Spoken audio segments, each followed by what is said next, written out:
parents are very strict. Where are you going with those skates? Wear your helmet. Are you doing that too? Are you jumping on those banisters?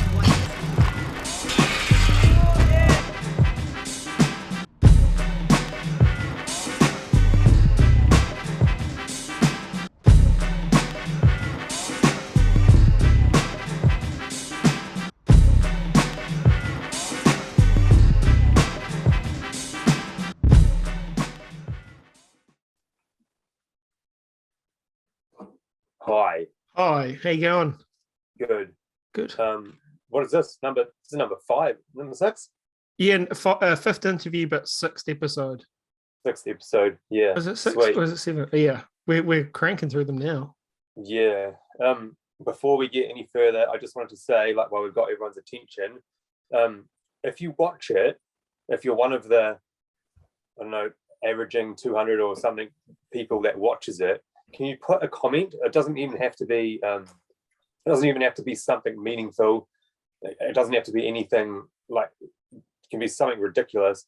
It would just be interesting to see if everyone that watches it commented, because like when you read 256 views on one of our things, I go, well, who are these people? Like, what? Like, are they actually people that are watching it for any legitimate reason? So if you watch it, put a comment. You can write an asterisk if you want, or you can put a your favorite emoji, or you can insult me or Liam, like you choose. But just leave a comment, because I think it'll be interesting to see if you know what I mean. Yeah, I think it'd definitely be interesting. Yeah. The other thing was, I drew a graph of like one of those like Donald Trump line productivity graphs. Yeah. Of like how many views we had, and it was like the Himalayan range, but I was sort of. It's sort of averaging like 200. Yeah, it is. It's all kind of all over the show. So I kind of did it because I was going to be like, so and so got the most views, yeah, but there was no point to that. But it just, and that's what got me thinking about who are these 220 people. It's probably all been. Yeah. Does that happen though? Like if you watch it once and you watch it again the next day, fuck knows why you do that, but if you did, does that register 2 views? Yeah, it does. Okay, so it's a really pointless kind of thing.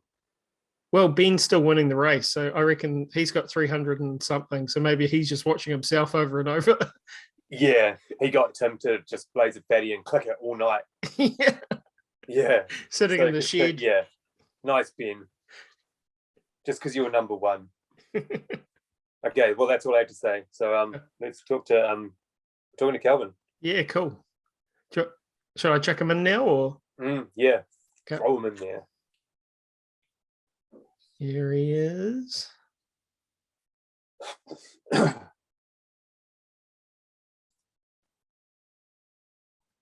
You there, Kelvin?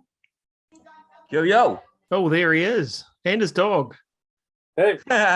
What's going on? Sorry, Good, I was just watching Stranger Things. Oh, nice.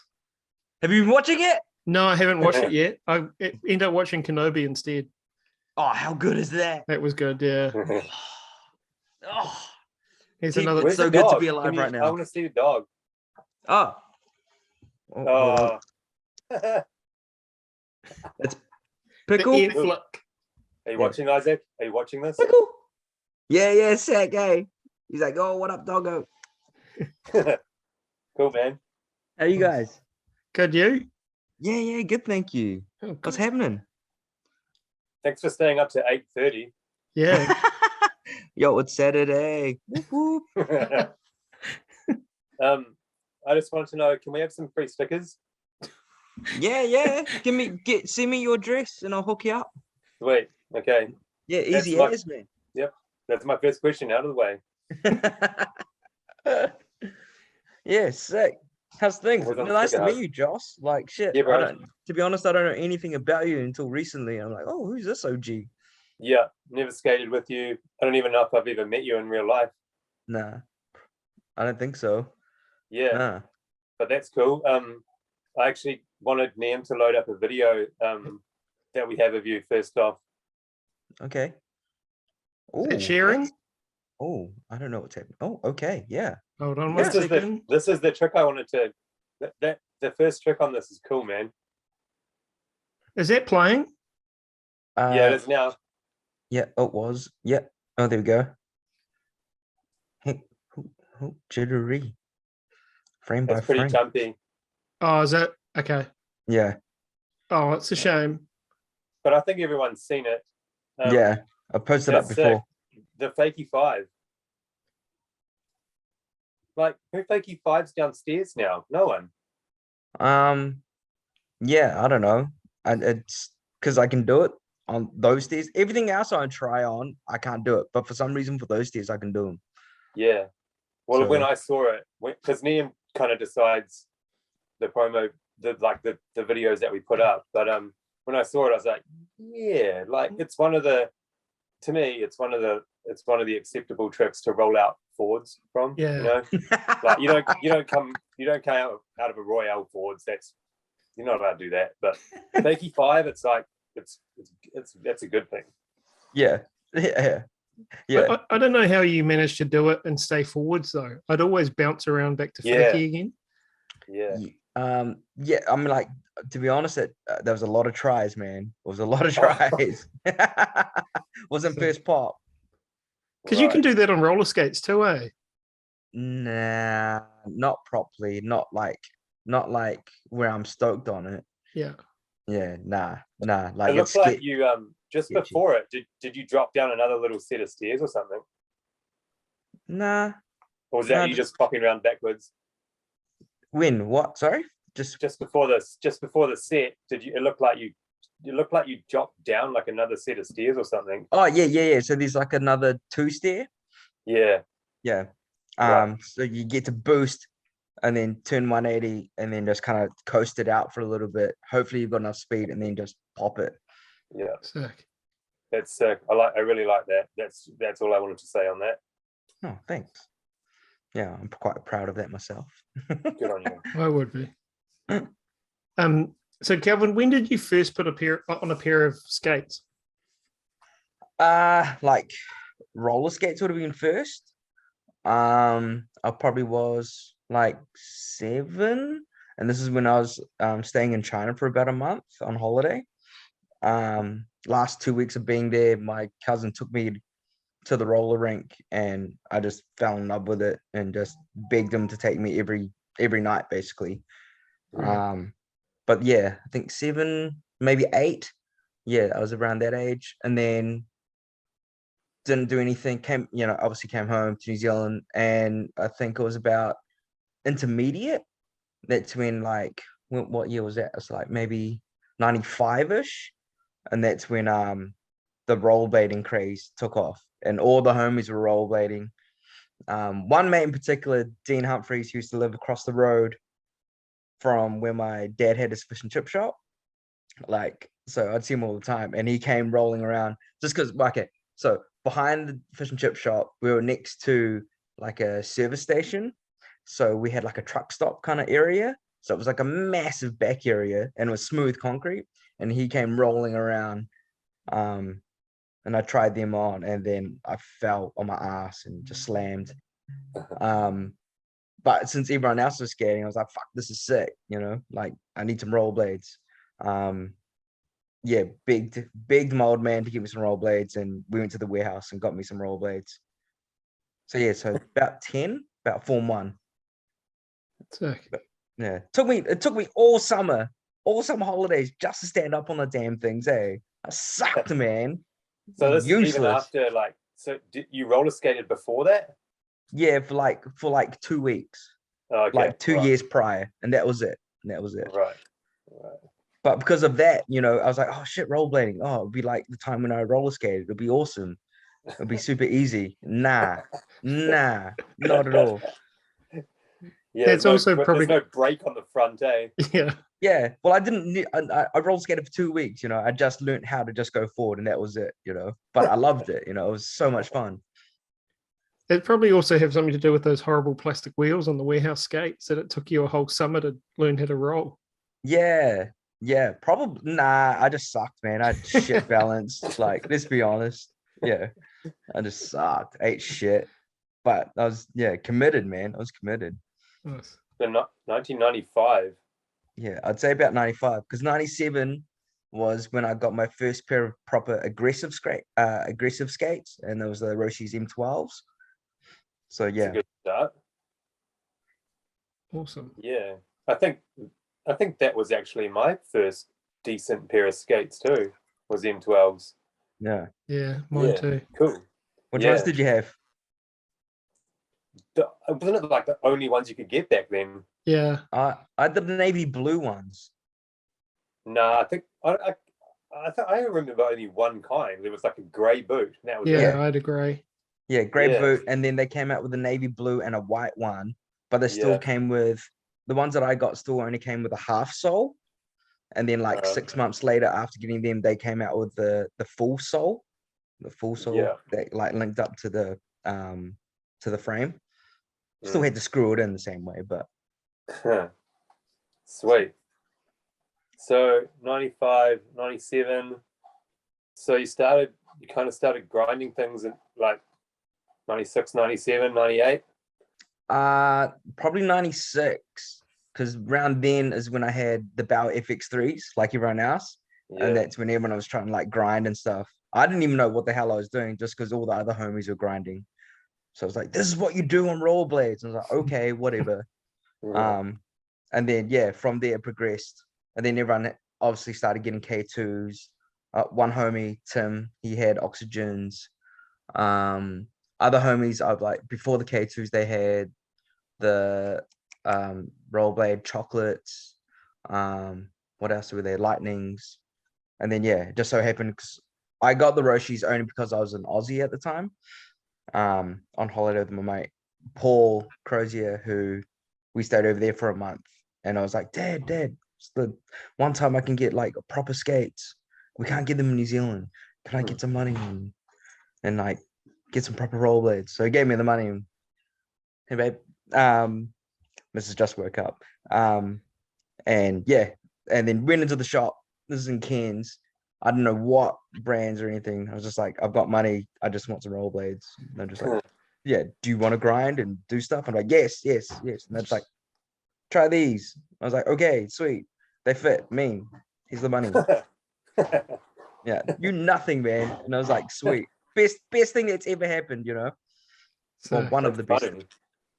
It's funny, especially since it's like so heavily scrutinized now what you buy and what works and what you like. Yeah. But when you're that young, you don't give a shit, You're just you're just stoked. And you're like, sweet, they fit. Okay. Yeah. Sweet. Let's go try grinds and let's go jump things. Yeah. You don't think it the same way as well when you're that, I was like 12, Yeah. I don't think Got the same wheels, way. they'll do. Even doing tricks back then, you just huck yourself at anything. You don't even think about it.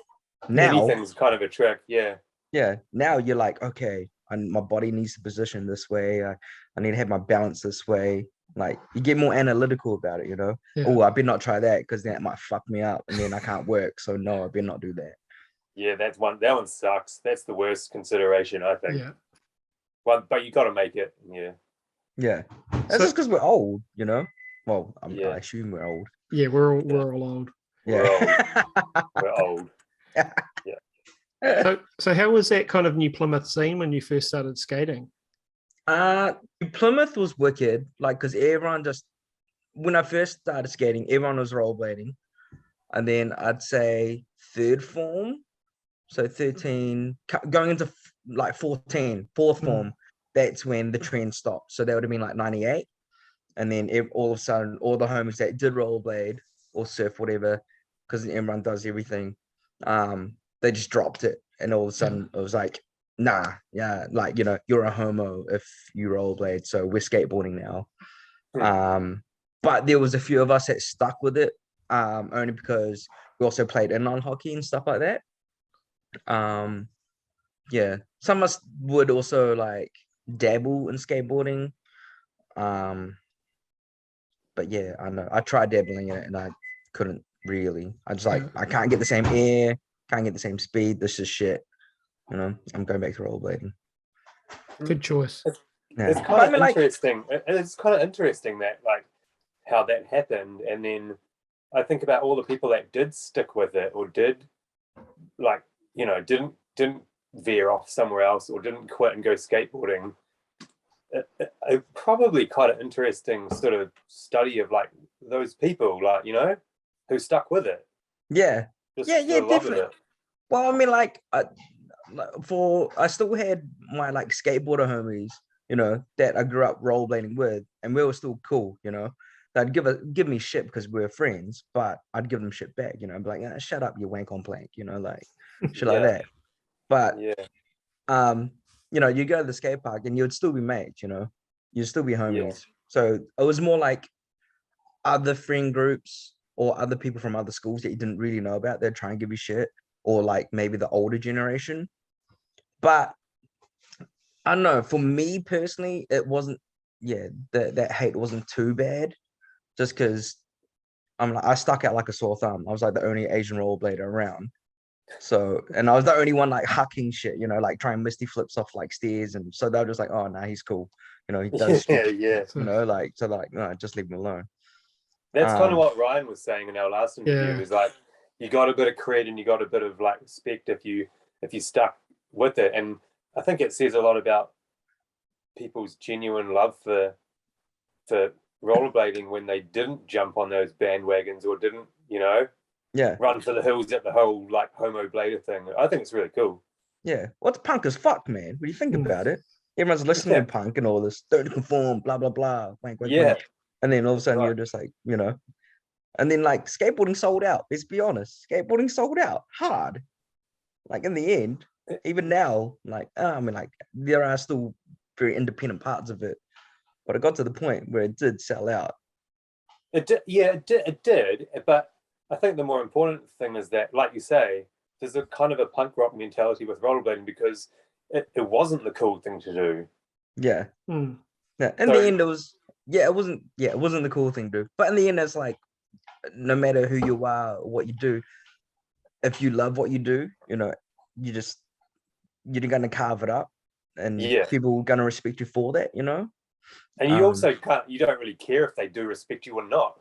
No, exactly, because you're just in your own lane, right? Yeah. Everyone, don't get me wrong. Like there were a few times at the skate park, because I was a skate park rat hard. I was down there like every day, every second day, easily. Before even the new skate park was built, I was down there. It was just a half pipe. But every once in a while you'll come across like skateboarders that you didn't know that might be from another school and you didn't know their crew, and then they would see me and they'd try and get in my way, and like try and start shit, but you just like, fuck off, man. Like, because then like all the other homies that were skateboarders that knew me, they'd have my back, so it was like, oh sweet. That's cool. It's still funny, even now, like, well, not now, I haven't skated for a while, but as an older person going to the skate park by yourself on rollerblades when you're surrounded by skateboarders, there's even still such a vibe that you can feel that you're like, oh, this is weird. But you've just got to push through it. Yeah, see, that I find interesting because when I came back to blading, I definitely had those anxieties. Yeah. Because it's been so long since I've been back home here. This was like when I got back into it in 2016. And I was like, I don't know any of the skateboarders now. I don't know what the mentality is at the skate park. I thought it would still be the same as it was, say, late 90s or early 2000s. But you get there and no one gave a shit. Like all the young generation, they were just like, the shit, a rollerblader, or a roller skater. Yeah, what is that? What are those things on your feet? Oh shit, dude, I've never seen anyone grind on those things. Like, whoa, So I was like, and you'd have those anxieties because you're like, shit, am I gonna get into a fight? Or because they don't know who I am. I don't know who these guys are.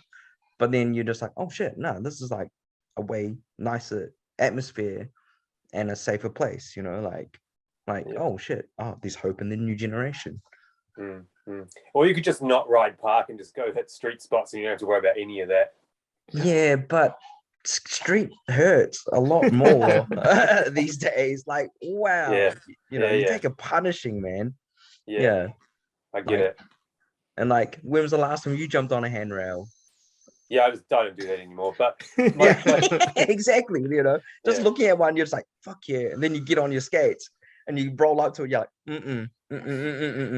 What am I Yeah. thinking? What am I doing? Where's Yeah, my but But helmet? also, like, I think it's kind of, I didn't really know who to bring this up with in terms of the people we were interviewing, but seems like a lot of people just skate park now. Yeah, it's more convenient and there's way more parks Mm. compared Yeah. to back in the days. Like the parks were shit, or they were Mm. new and they were okay. But compared to what we have now, smoother concrete, like everything's like kind of made and designed for skating, as opposed to sweet, this is what we think would be cool, and we'll just get a bunch of builders to do it. Because you go to some parks that are still like 20 something years old, and like the angles that they're at, you're just like, that's horrific, man. Who the hell who can skate that? Yeah. Um, Yeah. like Definitely. every little place now is getting a new skate park. It's amazing. Yeah. It's amazing. And so like every little town you go to, there's almost every little town, there's a decent park now. Have you seen Gisborne? Like what they're building? Oh, Like, that's insane, that park. That's like right? an Olympic level Mm. park course. Exactly. You know what I mean? So it's like way more accessible. Mm. Yeah. And it's like, and everything's like perfect. That's a good thing and a bad thing, though, right? Like, are we just going to have a generation of people that just know how to go off ramps and do transition, or do you know what I'm getting at? I don't know, because there's still the element of street where kids or the new generation or anyone, there are ones that are still gonna want to hit street regardless. I hope so.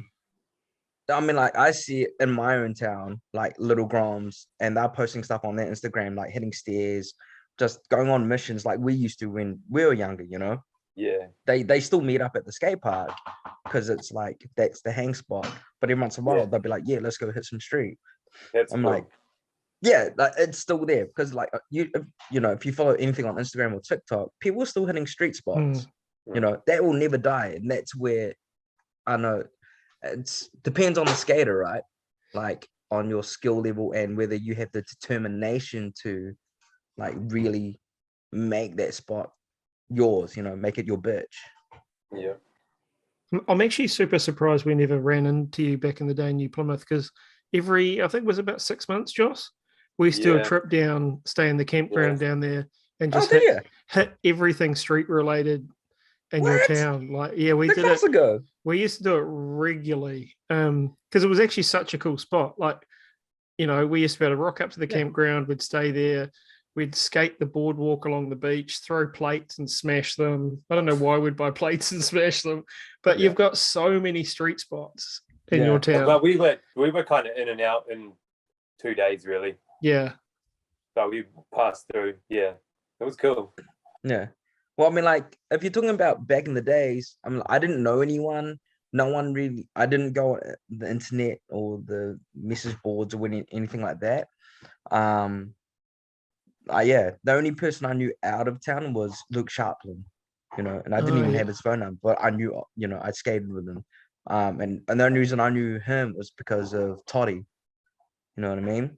I didn't have a car. I didn't, I just skated in New Plymouth, and that was it.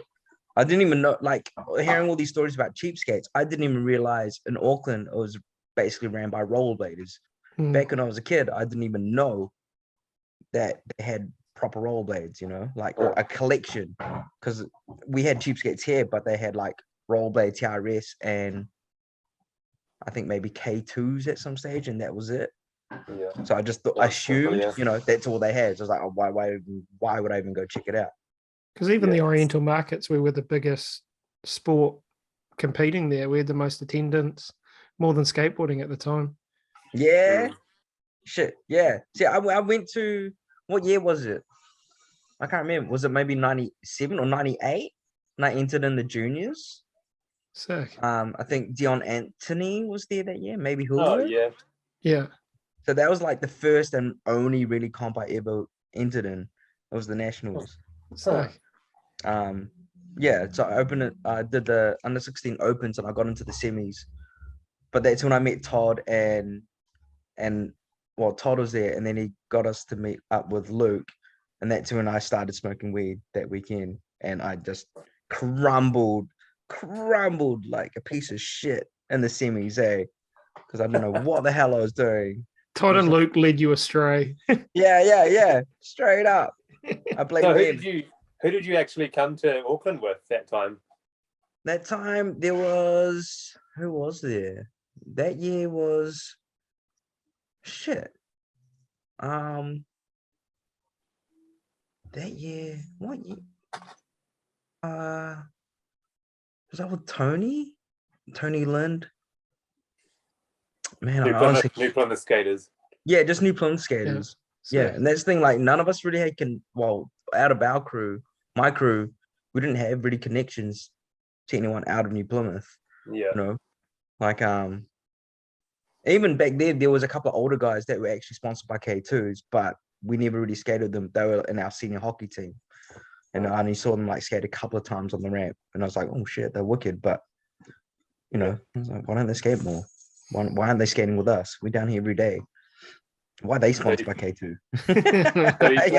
So you played hockey? Yeah, for a little bit there. Most of the other homies played. And then since I was always at the ramp, East End ramp, and the East End skating rink is next to it, like pretty close.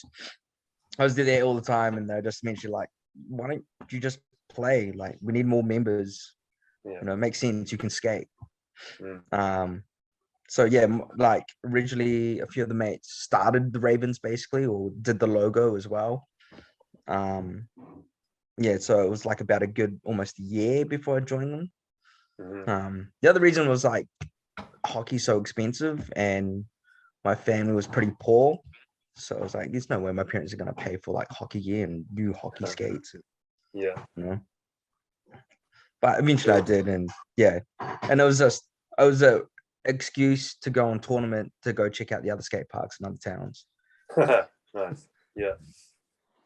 Good So reason. so you mentioned Todd too. So Todd had a big connection, with New Plymouth. Yeah, he's from here, I'm pretty sure. Like his mum lives here and that. Oh, true. Yeah. So because he knew a few of the older cats, obviously, because he's a little bit older. But then I don't know, since he skated so hard and just eventually gravitated toward us, because we were constantly skating all the time as well. Yeah. While everyone else kind of either veered off into hockey or started skateboarding. It's to the point like when I was 19, I was like my what do you call it? Like my uni days, I did a hospitality course here in New Plymouth as hotel management. And in my second year, he would come with the crew every Sunday, he'd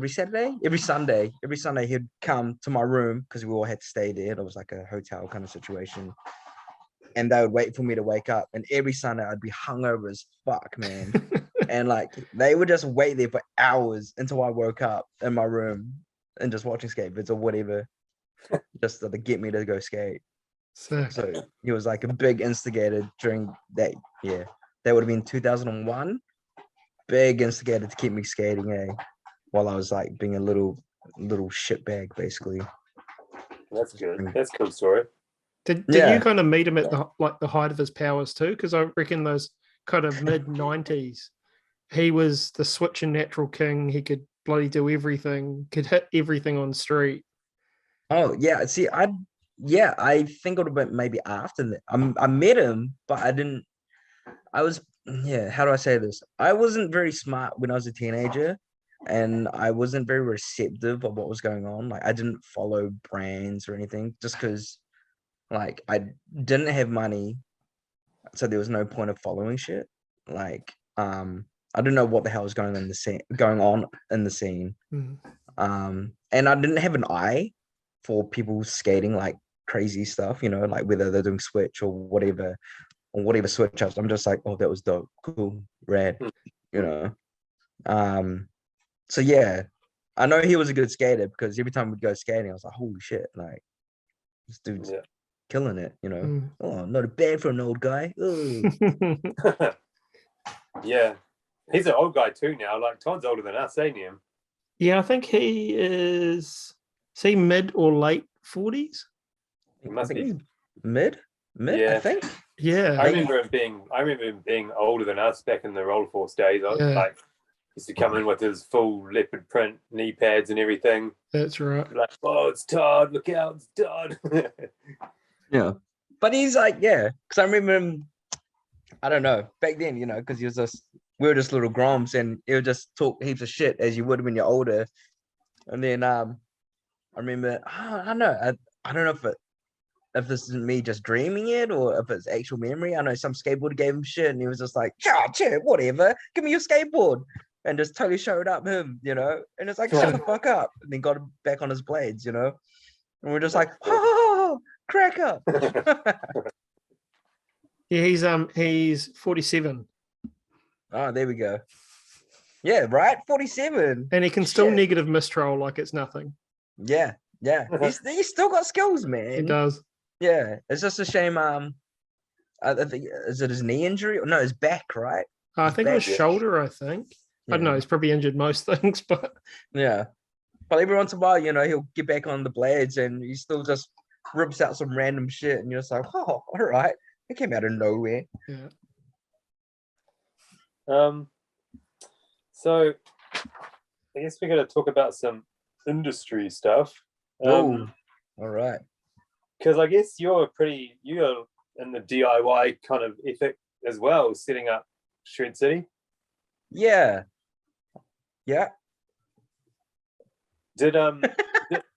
So how did it happen? Like, I mean, I remember we used to order stuff from overseas for ourselves. So what did you just think? I'm gonna start a business, or was it just for the people that you skated with, or how did it come about? It would have been, so basically it started Hate City that we had in New Plymouth. I know a few years back. And it wasn't until after that we had the little after party, I guess, and we were chatting away. And that's when I first heard about Ben and Aaron, hearing their stories about cheapskates. And I was like, holy shit, I didn't realize any of that stuff. Just them talking about what they did with cheapskates and how they ran it back then, how much they spent, blah, blah, blah, blah, blah, blah. And then got me thinking, and then you got me thinking, I was like, shit, that'd be pretty cool to do again. But before that, there was always that usual complaint of, man, every time we order stuff overseas, it's like $40-$50 to get anything over here, even if it's a set of wheels. So after hearing them talk about that, I was like, shit, I wonder if I could possibly maybe just get some stuff in. I thought about it. I was talking to Brandon then as well that same night, and I was like, fuck, what if I started something? Like, do you think people would to support it? And it was like, fuck yeah, man, if you can do it, do it. So from there it just got me thinking, shit, okay, I'll at least try. I got a hold of Skates from Will Love. Yeah, and then we had a bit of back and forth banter, like I explained to him what, would it be possible, if I start saying, would he be able to help me out? He was really straight up, and I was like, man, I don't think a shop in New Plymouth would work. You don't have the population, blah, blah, blah. And I was like, well, I'm not going to have a shop because, yeah, it wouldn't work. It's ridiculous. Like, it's too much money. If I did it just online, blah, blah, blah. So, but back and forth banter again. And then he was like, all right, well, sounds like, I explained to him, like, I'll do it online, blah, blah, blah. And he was like, okay, all right, well, I'll put you in touch with some people and see what they say. First person he emailed and CC'd me in with was, what's his name? Dude that owns Power Slide? Matthias Knoll. Yeah. So he emailed him and Matthias replied to him like within a day. Wow. And like I was like, holy shit, within a day. And Matthias was like, yeah, sweet, all right. And then I sent him some emails back and forth a little bit. And he was like, sweet, all right, well, get in touch with the Aussie distributor. I've sent you a link, I've emailed them and go from there. If they don't do anything with you, then just hit me up and we'll just do business straight to the to the source. Sweet. Kind of thing. And I was like, holy shit, okay. So while Sakits was doing that, he also mentioned a few other guys, some independent businesses, 50/50, Lawrence, Celtic, and some others. He's like, email them, and they're real friendly, and they're all about blading in the community. So that's who I started with. I mean, like the Aussie distributors, man, they were hard to persuade.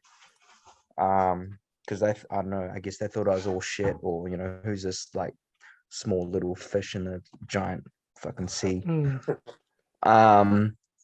Yeah, but they came around because the power slide distributor, they weren't going to do anything at first, until I was like, oh yeah, cool, can you hook me up? If you can't, no worries, I'll just email Matthias again, and he said I can just go directly with him. And they were just like, whoa, that breaches our contract, so no, you can go through us. I was like, suckers. Nice. But yeah, with razors and stuff like that, the distributors for Aussie, Red, man, I sent them so many emails, they didn't even reply. But yeah, like a dozen emails, they didn't reply for ages. So I emailed Sunshine directly, and they're like, yeah, man, yeah, sounds great. And like they got back to me in like a day, man. Yeah. Like, yeah, So- sweet. And so they emailed them, and once again, that took a little bit of back and forth. Kind of filled in more of my forms, and they still didn't sign me up really for another couple of months. But even that, they were just like, yeah, okay, we'll put you on a trial basis, we'll see how you go for a year, and if you're worth it, then we'll keep you on. If you're not, then blah blah blah. And I was like, yeah, fair enough, like, because they must get so many emails of other people like trying to just score free, or cheap stuff, should I say, just to hook up their friends. So I fully understand. But yeah, and that's where we are now.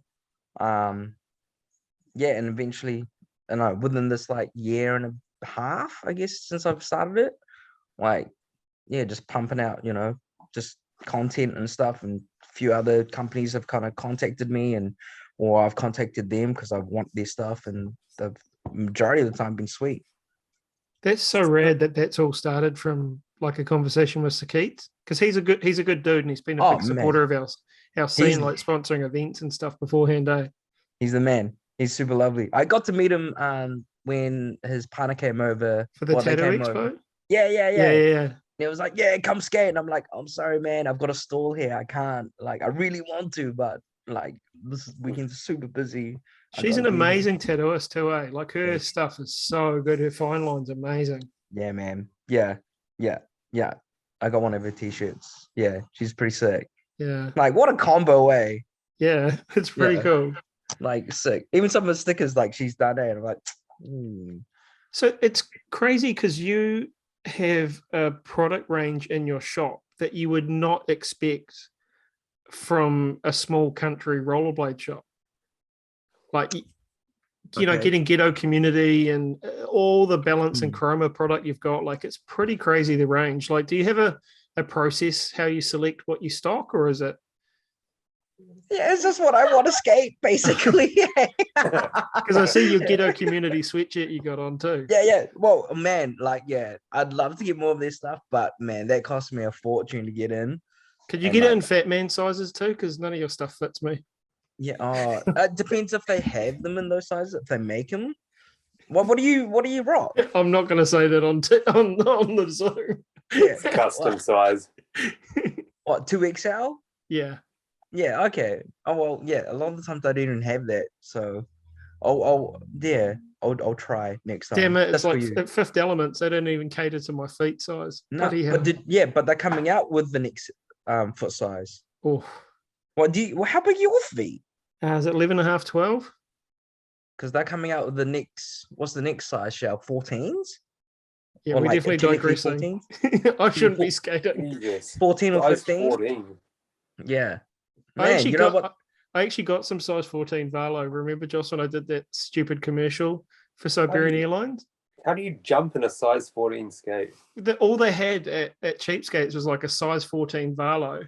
And I had to, the company made me buy, they bought the skates, but they said, you have to have new skates. Your skates look too grimy and dirty, because they had some rims at the time. They said, you've got to have nice skates to go with this outfit we've picked for you.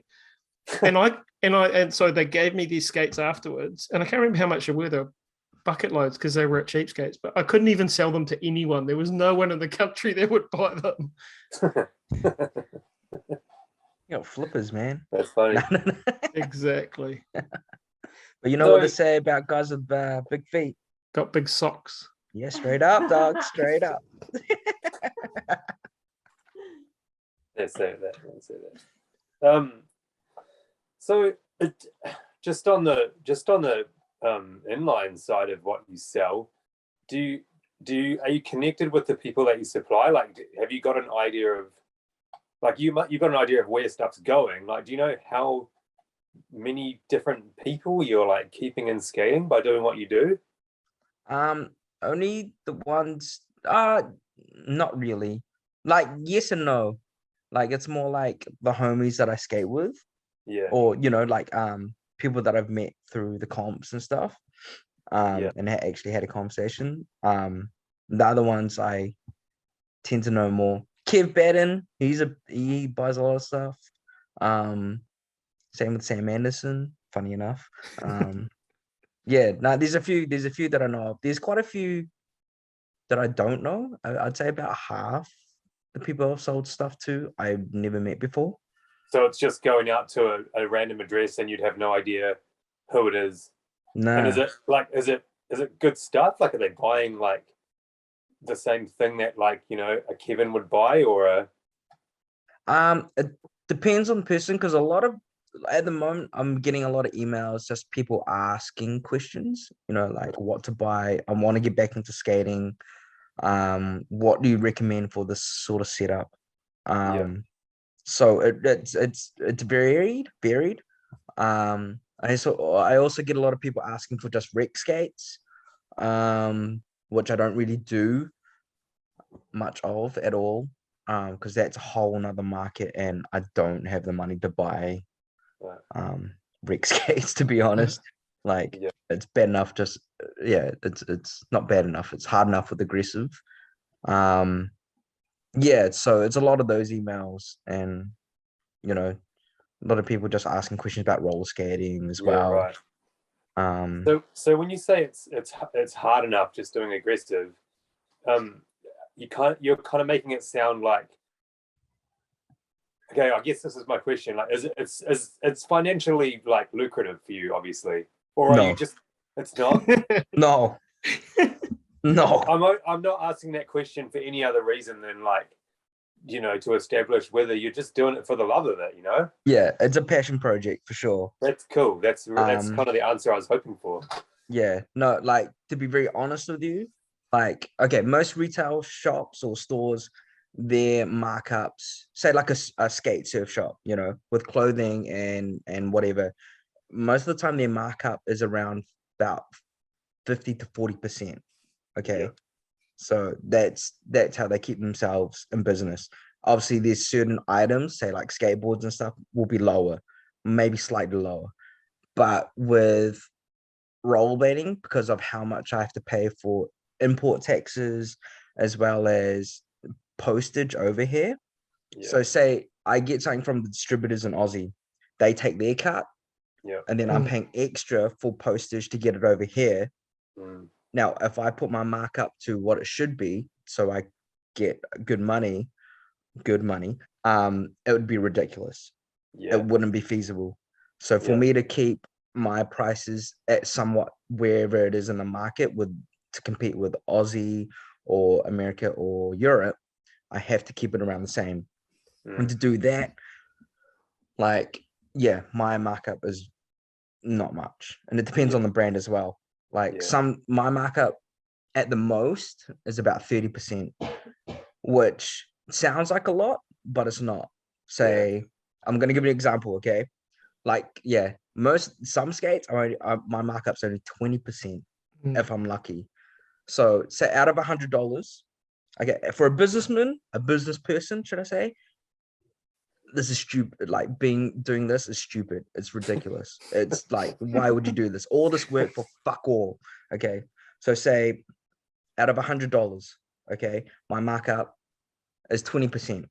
Because I have a lot of stuff, it's only at 20%. 20%. Okay, so out of $100, markups 20%. So basically, out of $100, I make $20. But GST is 15%. Okay, so out of that $20, $15 is to GST. So $5 is to me. Out of that $5, I got to also think about my overheads as well as commission that Shopify takes. So you're looking about 2.53%. So out of $100, I'm making $2. You're dumb, Kelvin. man. You're dumb. You know what I mean? You're a great dumb person. Yeah. But that's only with certain products. Other products, they're about 30%. So I'm making what? $15 at the most. Yeah. You know what I mean? So it really is a passion project. Yeah. And then if it's skates, like with a lot of the skates, it's only at 20%. So I'm making fuck all. And to add to that, like I'm only charging people $10 for postage, regardless. You know, if it's less than that, I refund them, whatever change. I noticed that I got $1.26 back the other day. Thank you for that. You're welcome. Go buy a chopper shop. He will. Yeah. Well, Yeah, but you know, so like skates cost more than $10 to send anywhere in New Zealand. So it's about half the price. So I'm paying another $10 just out of my own pocket to send to people. oh, you're carrying all the risk too, which is It's mad risk. It's mad risk. But I mean, like, I don't know. So whatever money I make goes back into the business so I can buy more products. Like, I'm not taking any money out in any way for myself. Even when I go on like skate trips, like to comps, I don't even use that money for accommodation or petrol. You know, that's still my own money. Because the more money I have in the account, that means more stuff I can buy. Cool. And not only that, I mean, like if I do make money, and I want to sponsor the comps, and I want to sponsor people or help people out. So, yeah, it's that's what I'm about. Like, it really is a passion project. For anyone, I can see why no one's done this business in a long time. Yeah. Well, it must feel good. I think you should feel good, and you should be really proud that you're doing it. Because you know, like there's a few people that have tried it, and to me, it doesn't sound like they ever did it to the extent that you're doing it, and it sort of makes me wonder now, what would happen if you weren't there? Like, where would people be going? You probably know the answer to that as well, Liam, or overseas, like we all did. You know, have to, right? Buying from Bayside, buying from American sites. Yeah, exactly. But I don't know. I don't know. Like the scene's great, and I fucking love the shit, you know. So why not? And I'm like, I geek out on the shit these days as it is. And I was always, before Street City, I was buying heaps of gear all the time anyway. So I don't know. Like if I can help out in a way, and if it's not gonna really, I'm like, don't get me wrong, I still run the business in a way where I don't lose out. You know what I mean? Of course, you do. Yeah, you have to. You have to, don't you? Yeah. They're like, otherwise, it's like, it's not. It would be stupid to. Yeah. The way I look at it is, I'm more like a tinny dealer. You know, I sell heaps of stuff, and then I've got enough for my own little Percy, and oh sweet, now I can scab these skates. All right, sweet. So good. Do you have shoes hanging on power lines in front of your house too? Yeah. It's like a pair of skates, straight up. That's brilliant. There's marketing in that comment right there. I think that's our reel for promoting the it totally episode. is. That's so funny. So tangent. What's popular now? Like, what do people mostly ride now? It's all over the show, man. Straight up, it really is. Because what I think is cool, I'll buy it in, and then no one buys it. You know, it happens all the time, and I'm just like, fuck. And then I'll buy in some stuff just for the sake of it, and then that will sell out, and I'm like, but that's so lame. But that's only to me, you know. So even in terms of just skates themselves, like, what do people ride? Is there a majority like brand now? Nah. It's very personal, man. I mean, like, there's no one. Like, you look at Mesmer for one. Okay, their marketing's amazing. You know, it's very different from everyone else. You look at them skates, their marketing is different. but yet still amazing, and it's on their own level. Razors, they've just got good other people promoting them. USD, like fuck, once again, their promotion is wicked, but it's on their own level, you know, like what they're doing is so different. Roshi's, you know, their promotion is once again very different, and it's their own thing, and it kills it in their own way. So really it depends who it speaks to and who you are as an individual. Right. It And felt you to look me at like it was razors everything for a while when I was in there. Oh, that Yeah, was Shima though. That was Shima Yeah. and John Elliott. That era was you had to own razors because they had the killer team, killer, and that absolute killer team. like ground control, that video that they put, you know, came out with, that was epic as well. That's all fucking razors and shit too.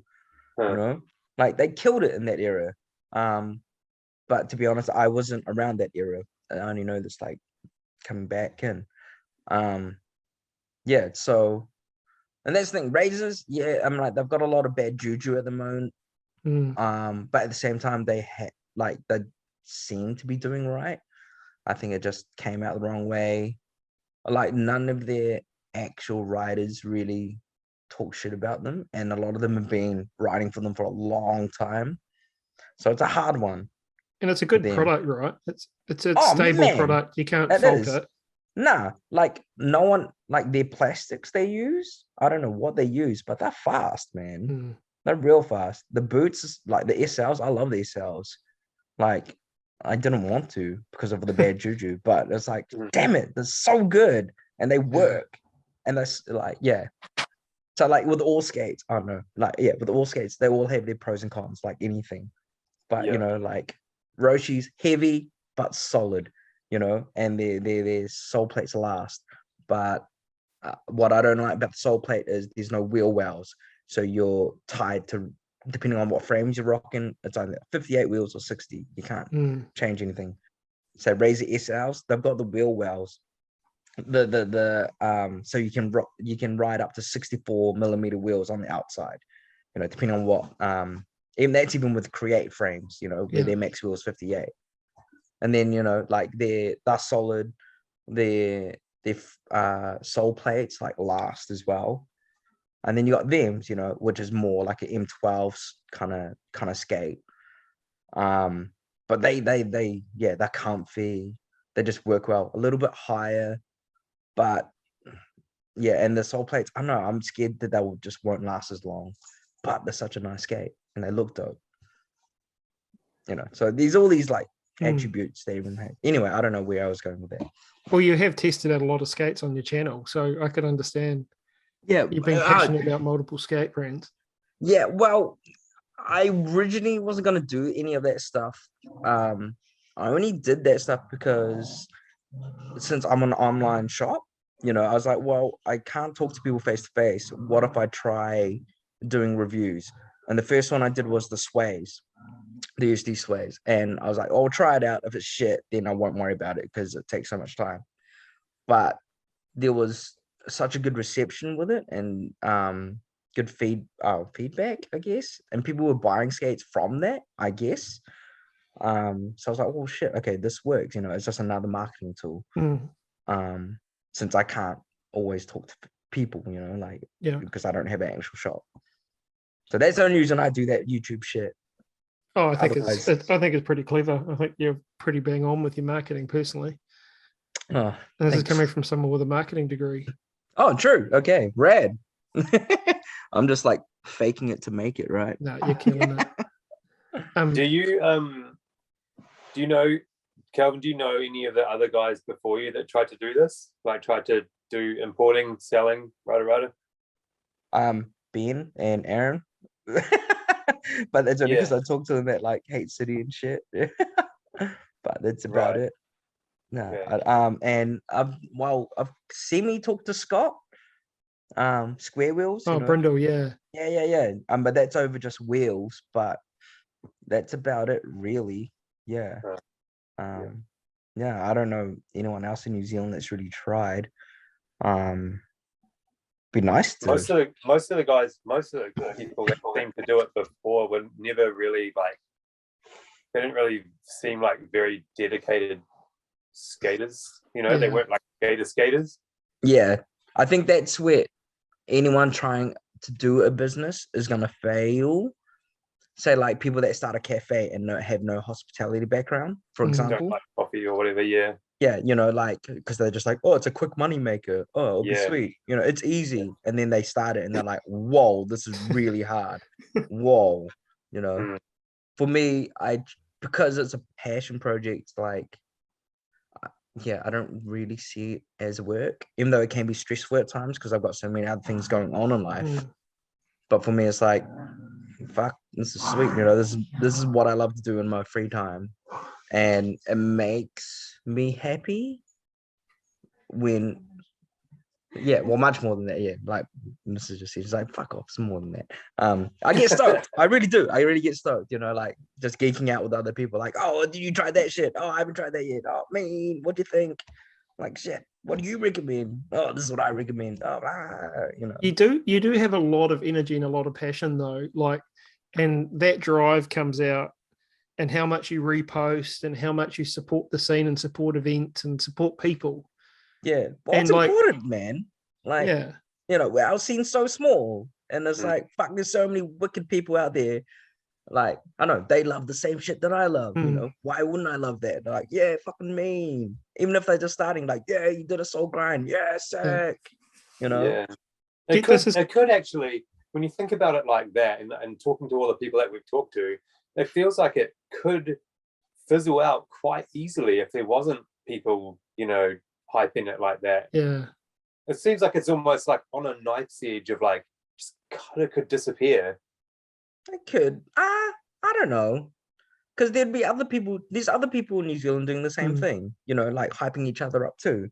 Mm. Like everyone, like all the crew that's on the team, they all go skating hard. It's their zen time as well, Mm. like the way to get away from things, and they love it just for the pure passion, and a Yeah. good way to hang out with friends. And I know people from an outside view, whether you skate or not, you're like, shit, they're having heaps of fun, man. I want to be a part of that, and it seems like mostly, like a large majority of all the community are very open and inviting, Yeah. Mm. as soon as you hear someone that's like, oh yeah, oh man, I've got questions about rollerblading or skating or whatever, do you mind if I ask you, and can I try your skates? You're gonna be like, fuck yeah, man, yeah, me, so So Mm. come, oh, you enjoying it, sweet, come next time, then we go for a roll, we'll add you to the group chat, like that happens everywhere around New Zealand, right? Whether it's rollerblading or Mm. mountain biking or any other sports or anything, oh, you're into golf, yeah, me. I don't You know know? if anyone's that into golf or should be that into golf. It's fucking Oh, boring. golf is blowing up since the pandemic, yo. It's That's boring like- as shit though. yeah. Have you played it? Oh, I'm terrible at it. So Yeah, I'm terrible as well. But I can see, because a lot of friends that I've talked to that are now into it, for a lot of them, it's the first time they've played a sport where it's not a team sport. mm. Yeah. You know what I mean? And that's why they're like, whoa, this is really hard, and I've got no one else to blame but myself. Where for Yeah. us, like in skating, it's just us, we're still with a Yeah. crew, but it's not a team sport, Yeah.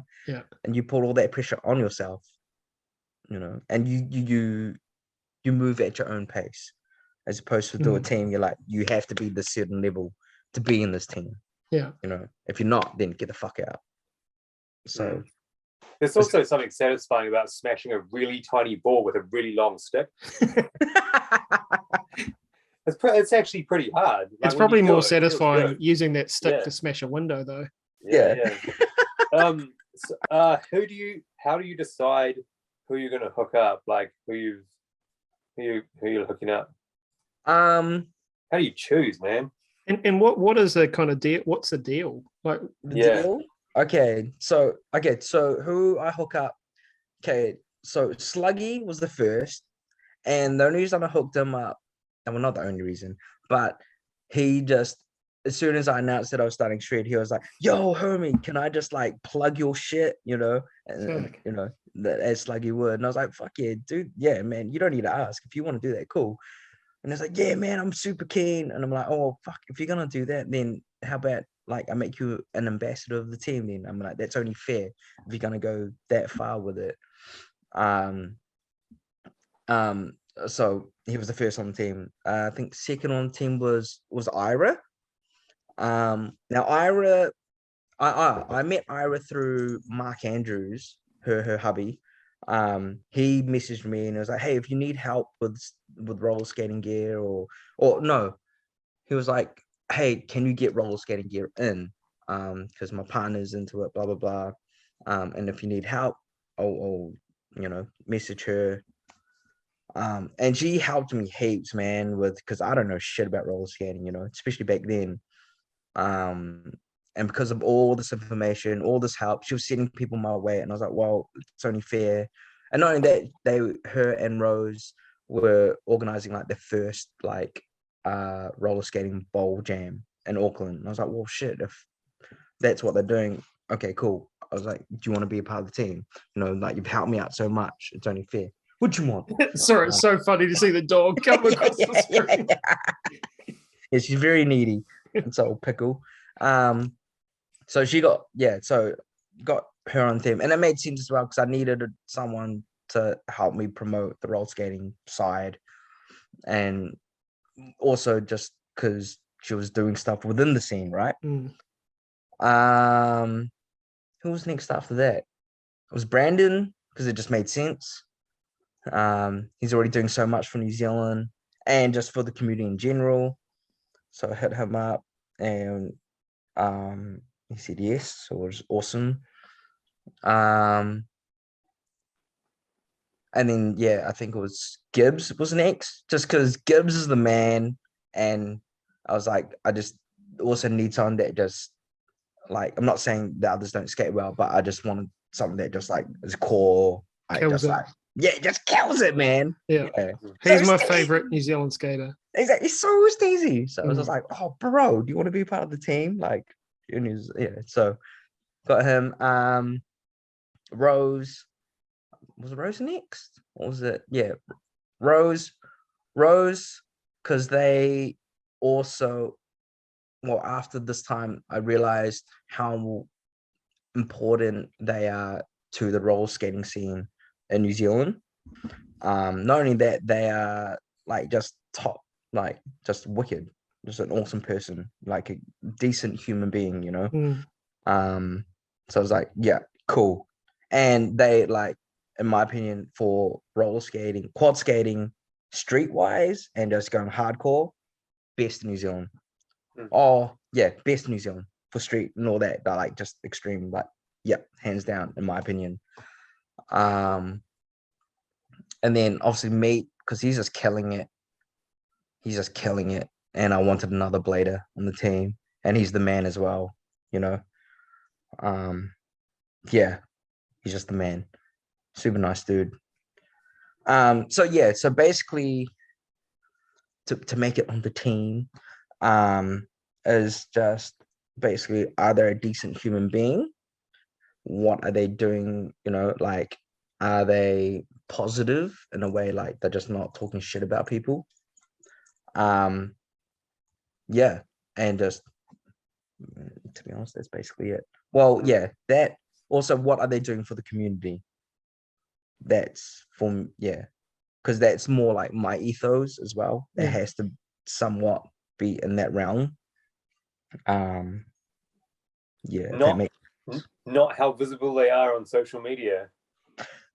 Yes and no. It depends, because I'm like, everyone's different with how they do social media, and that also comes with generation, your background, whether you're a tech nerd, I guess. And like, see, like Sluggy, he's mad on social media. When I came back into blading, there was like that first startup point where everything my body just hurt, and I was like, why am I doing this? And then, but I'm still at the same time like looking at Instagram and blah blah. And he popped up, I'm like, who's a sluggy dude? Who's a slugboard? And I was like, oh shit, New Zealand, Aotearoa, what the fuck? I was like, okay, so there's still people blading in New Zealand. And around that time, then Brandon popped up on my YouTube, and there was like a second episode of like blading news or something. I was like, oh shit, there's bladers in New Zealand. And because of those two, that's when I started posting more blading stuff up. And that so for me that motivated me, and if it motivated me, I can only assume that it would motivate others. Hey, get away. So social media is a part of it, but I don't know. In the end, it's like, I don't know, because in this day and age, man, there's a lot of people that promote themselves a certain way in social media, and if it's fake, like, I don't give a fuck, like, piss off, because there's a lot of people that do that. So for me, it's like, once I've met the person as well, and I get a vibe and actually talk to them, know that they're actually like a real human being. That's a big part of it. Sorry, might gone a bit too deep there, but yeah. No, that's a real good answer. Yeah, it was. Yeah, because I guess for people like me and Liam, it's well, maybe I should just speak for myself. It's kind of a struggle not a struggle, but it's a different sort of climate now where it seems like a lot of, like, I hate to call it self-promotion because I know that's not what it is. Like, I know people are vibing the scene and stuff, but it takes a little while to recognize that it is actually now quite a crucial part of it. Definitely. Well, you think about the younger generation, how are they exposed to things these days, right? Media wise, it's not unlike when we were young and there was like 2 TV channels, and then like, oh my god, we've got a 3rd channel now, Ninja Turtles are on there, oh my god. Now they've got like all this other shit. So so it is, whether you like it or not, or whether we like it or not, it is part of our lives, and it's here to stay, and it's only going to get bigger. Well, so I think that's why your answer is so good, that you kind of don't want any, out of line fakers, like, on the team, because you do want to have like a level of authenticity or integrity, I guess, with people that you endorse. So that's cool. That's why it was a good answer, I think. I did want to ask you, and this kind of sounds a bit random, but I think the New Zealand skate scene at the moment is quite healthy in terms of what I'm seeing on social media and the amount of people skating. Do you think what you've done with Shred City is contributed to that being as healthy as what it is right now? Bit weird question, but it's kind of a bit narcissistic for me to say yes. It's not at all. I don't think that you should feel that way about saying it, because if you're out there sponsoring events and doing that, then that's not narcissistic. That's honestly to me. Well, I think, I don't know. I think it's like, it's a team effort. It's everyone. And I think it's not just me, man. I mean, like, I may be a small part of it, but everyone else is also part of that puzzle, because I'm in little New Plymouth, I'm away from everyone, I've got a minimal skate crew, where everyone else, like say Auckland or Wellington or Christchurch, they have a decent crew, and they're out there, in their crews, skating, and just being seen skating is a big thing. It doesn't even have to be, it's one thing when you see it on your screen, but then you see it in real life, you're like, holy shit, that's amazing. So, but there's also something to be said for nationwide, like, knowing that there is like a shop or whatever you want to call yourself that does have a team, that does have sponsored riders. There's something to be, that does pump up a scene. Yeah, I guess so. It gives something, those people that are starting, it gives them something to aspire to be. Yeah, I guess. Yeah, true. Yeah, okay. Yeah, I guess so. I know. I just don't. Yeah, I forget sometimes what it's like to be young and or like, yeah, I want to be sponsored. Because now that, you know, we're at this age, it's like, I'm never going to be sponsored. Like, you know, I sponsor myself, man. I pay for my own shit. Yeah, exactly. You know what I mean? So Yeah. on that note, do you know who Scott Bentley is? Yes, I met him once Okay, as so well. if me and Liam can get a sponsor me tape to you from him, can we get him hooked up? Is he still skating? No. Well, we might be able No, to get like no. maybe we might be able to get 2 or 3 tricks out of him, and Yeah. we who knows? did talk about an invertathon weekend, remember, Joss, at the Mount Ramp? Oh, yeah, sick. well, like he could be gold again. He could be good again. Yeah, because was it you, Liam, that introduced me to him at the Richie? Oh, yeah. Yeah. Because I was like, what the shit? Yeah, because I had questions for him. I was like, how the hell did you get sponsored? You're from New Zealand and shit. Yeah, this You know, little petite man came and spoke to you. Yeah. He's And got just smoking a he's got ciggies a- and shit. He's got a pair of Colts that probably haven't had feet in them for like maybe 7 years. think Damn. that's So about right. yeah, Yeah, this is because my like, little plug for getting Yeah. him back on skates.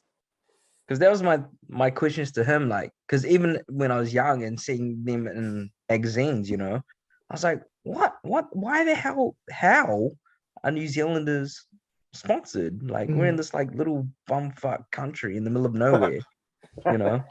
Like, what the shit? This didn't make sense. And like even Senate, I didn't even know Brooke Howard Smith was part of Senate and stuff like that, you know. Just see him Um, on target.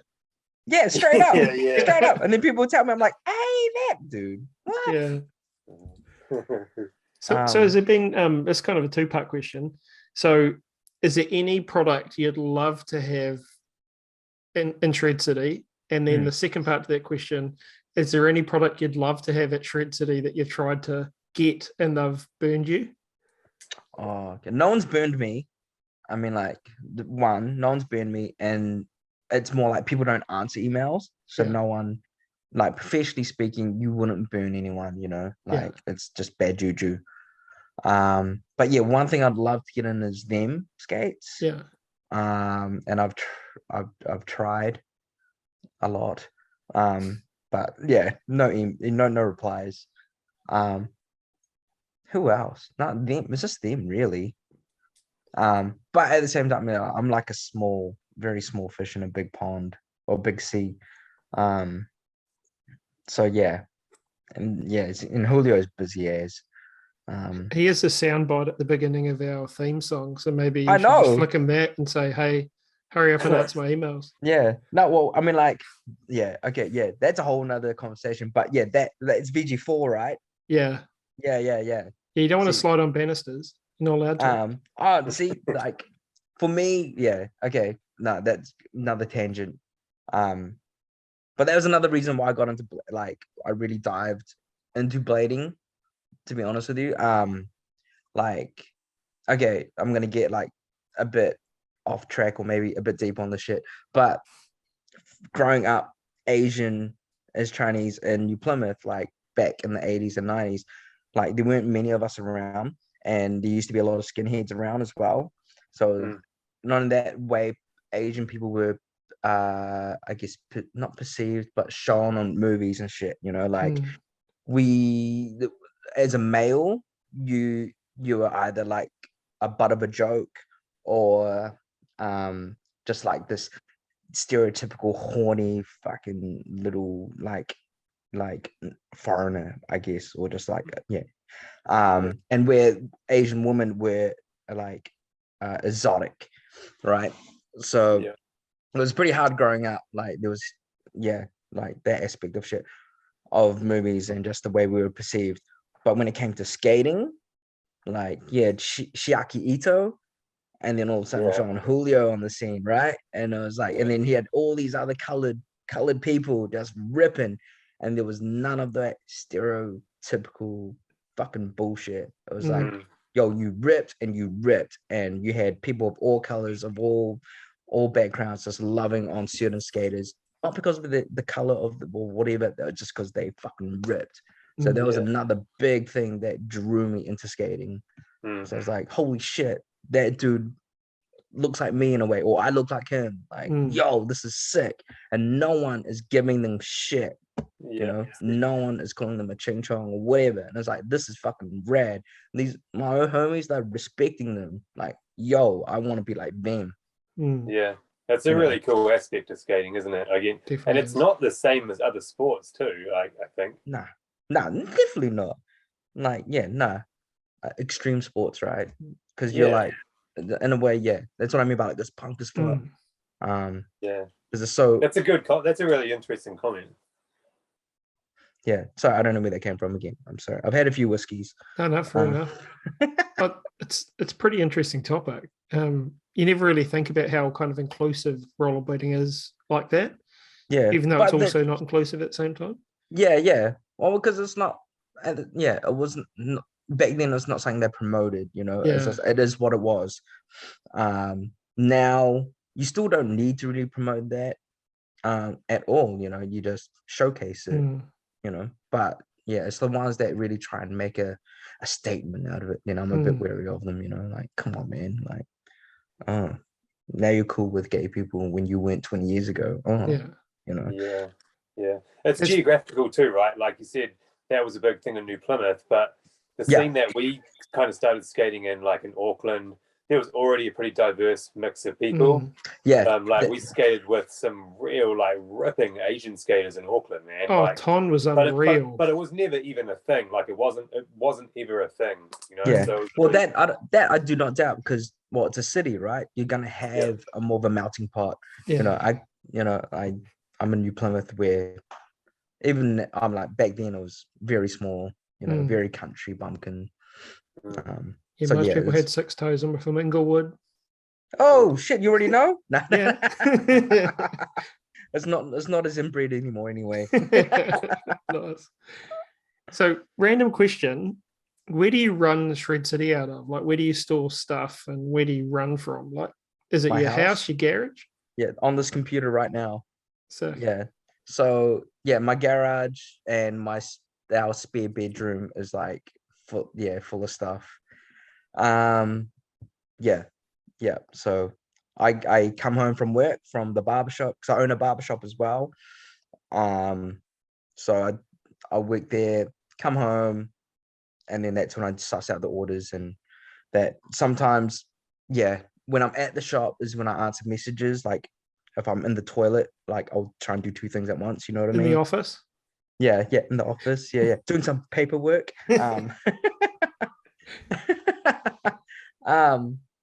So it's like constantly on the go, basically. Because if I don't, I try to do what I can at the time, otherwise I'll forget, because these things keep building up and building up.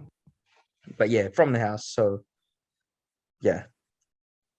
that's and then I'll go to the post shop and send things, you know, pack things up. That's one thing I didn't realize starting this is like how much time it takes just packing stuff. Like, holy shit. I feel like that's it's so time consuming.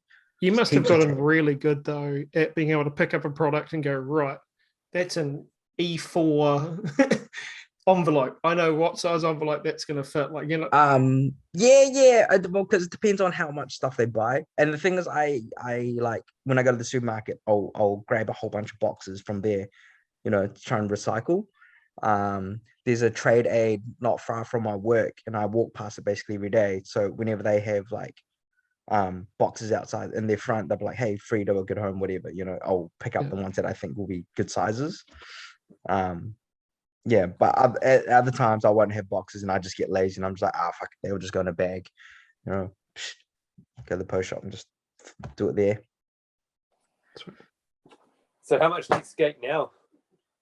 How much do I skate now? Yeah. As much as I possibly can. Yeah. Every week? At least, it depends on the weather, but at least once a week. At least. Cool. Sunday's usually my skate day. And if it's shit on a Sunday, because I take Mondays off, the barbershop's not open on Monday either. Usually I'll do whatever I need to suss out in the morning on a Monday that gives me some time on Monday to skate. So those are my 2 usual days, Sundays and Mondays. I actually went for a little skate before after work today because the weather's going to turn to shit on Monday. So yeah. And you dipped from skating for a wee while, eh? Yeah. I basically stopped. Well, I didn't stop. I just faded out around 2003. Really badly. And then I'd always every once in a while, I'm gonna get back into blading, and never happened. Yeah. I bought some, what year was it? Maybe 2005. I bought some Razors Genesis because I didn't have skates, and I was like, I saw them on Trade Me. It's like, $150. I'll get those. I'm gonna get back into it. And I skated them not even a handful of times. And then I had no skates. I got back into it 2016 is when I was starting to 2014 I moved home to New Plymouth, and then 2015 the barbershop started, and then about a year later I was like, I'll get back into blading. I started researching things up. I knew nothing, man. I missed the whole Valo era basically. Just as I was coming back into it is when Valo was finishing. And so I didn't know what skates to get. And then I saw K2s were about to release the Unnaturals, and they were on pre-order. And I was like, oh shit, K2s were my favorite skates. That's when I skated the best. Pre-order, it's a sign. The first aggro skate in a decade. All right, I'll order those. So I think that was 2016 then. Yeah, that's when I got back into it. But then it was a slow start. Caught up the homies, I'll message the old crew. Yo, I've got some new skates. Let's get back into it. And what was kind of your first impression getting back into it? What did you think of the scene then? Or what did you think about rollerblading in general and where it was?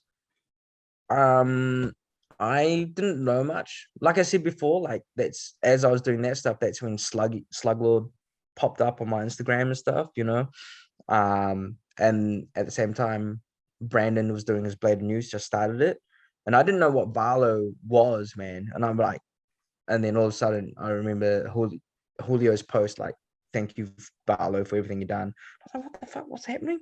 And then Brandon's episode came out explaining what was going on with Barlow, and I was like, oh shit, okay. So for me, I didn't really know what was going on in the scene, but just seeing that there was a couple of Kiwis just doing stuff, I was like, okay, there must be a scene. If there's a couple of New Zealanders doing it, shit. But at the same time, I was like, oh shit, John Julio, what? He's leaving what? Who's Barlow? Okay, that makes sense now. Because I was like, Barlow, man, who's this guy? He's got a lot of pro skates, so I didn't know shit. And at the same time, I didn't really care. I was like, I'm gonna get some skates and I'm gonna go skating. Fuck it. And to be fair, when I went back down to the skate park, skateboarding was dead in New Plymouth. It was all scooters. I remember showing up for and hardly seeing any skateboarders around. I was like, what the hell has happened? Where are the skateboarders? There's not even skateboarders. And for a while there, it seemed like when I got back into it for a couple of years, the skateboarders were the rejects. And I was like, what is going on? Oh, holy shit. So I was fully out of everything. Yeah. I feel like if you go away from skating and then you come back to it when you're older or for any length of time you're away from it, if you get back into it, I kind of feel like it wouldn't even matter if there was or wasn't a scene there, because you'd just be getting back into it because you found it fun before, you wanted to try it again. It's just a real bonus that there still is a scene now to come back to, I guess. Yeah, to be honest as well, the other reason was because I wanted to do some sort of exercise, and gym life is not me. So I was like, how else am I going to get exercise? I'm getting older, shit, I need to do something. That's a good point. That is a really good point. Yeah, so I thought rollerblading, shit, it's what I used to love. I'm back home where I started. Let's do it. Let's try it. Kind of why Liam does it. If he doesn't try and still kind of skate, he's just going to turn into Jabber. I'm pretty sure I'm jabbing now, Joss. Yeah, I'll make you Jabber. Yeah. So random question. So when did, and this is kind of Kerry's question, I've pinched from him, but when did the kind of barbershop game, when did you catch that bug? I guess when did you start a barbershop and when did you start cutting hair? And I started how old was I? I think I was 29, so I don't even know what year that was.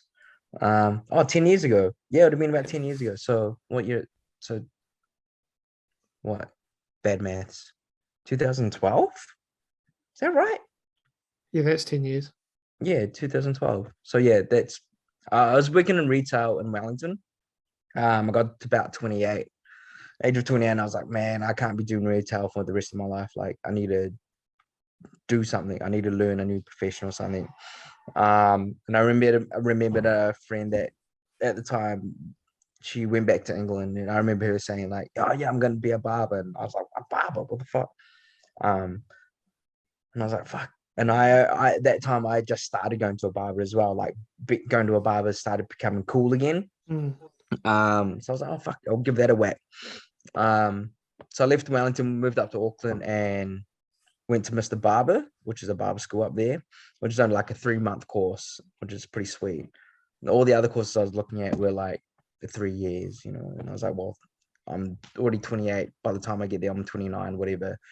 I don't want to spend another 3 years training, you know. 3 months sounds good to me. Like, and then get it done, get out.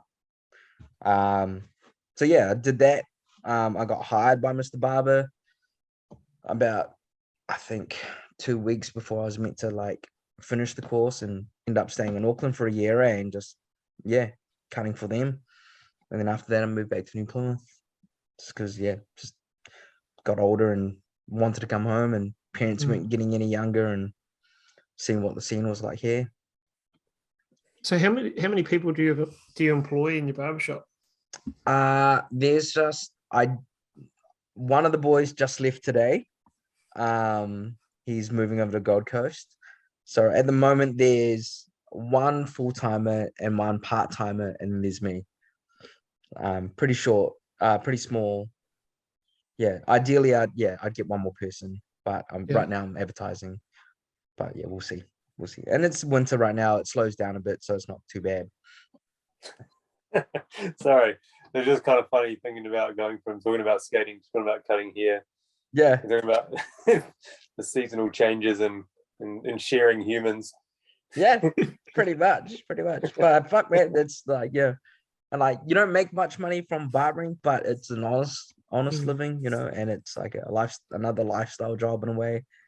Yeah, it's massive now, eh? I actually work with a guy. He's a roofer, and he does the same thing. He like roofs during the day, and then he just does haircuts out of his shed after work, and he's got his own Instagram page and everything. It's actually really cool. Yeah. Like this thing, I'm like, I don't know. There was a time when it wasn't cool, whatever, to look fancy, whatever. But then, you know, the whole metro thing came in, and that was a bit too over top. And then it kind of dialed back a bit. And then all of a sudden, like going to the barber was cool. I guess, you know, because it was still manly, but it was all right to be, you know, trimmed and proper, whatever. You know, no one's going to a salon; they're going to a barber. Yeah. Oh no, people go to a salon if you want like your hair dyed, and like it's just a different style of cutting. Right. But yeah, it depends. I don't know. There's like, I don't know if you want to get deep into it. Different styles of barbers. You know, like there's the storyteller. You know, people go there just to hear their stories. You got the ones that are caring, you know, and just there to listen to other people's problems. You got the ones that just I guess very loud, or you know, just kind of like the semi douchebag barber, but you know, in a funny way, you know, like not there to like be really addicted to anyone. And then there's people that just go to a certain barber that just want a haircut, you know, they just go for the style. So it depends also how you relate to your barber, if you relate at all. So there's all these different aspects that people don't realize or think about. So which out of those 4 styles of barbers are you? I mean, I'm semi the douchebag. No, for sure. No. My whole thing is just like joking with people and just talking shit. Really, I'm like, that's why I do it. Like, because basically my job is talking shit to people whole day and cutting hair. You know, obviously I do the best I can with cutting their hair. Yeah. But I'm like, not everyone relates to me as well. You know, don't get me wrong. Some people you just, like even with workmates, you sometimes just don't gel well. Yeah. So it's just a natural thing. But no, you just do what you can.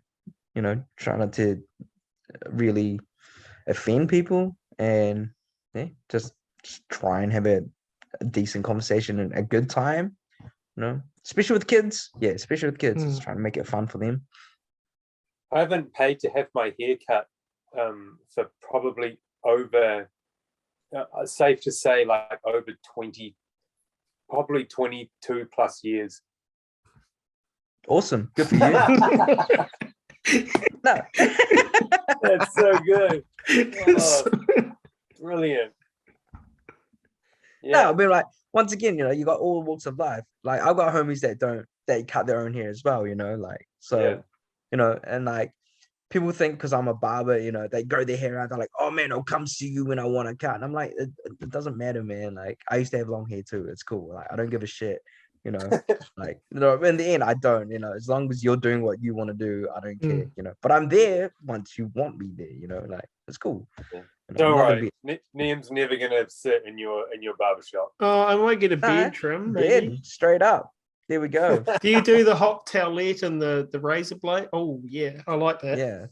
Yeah.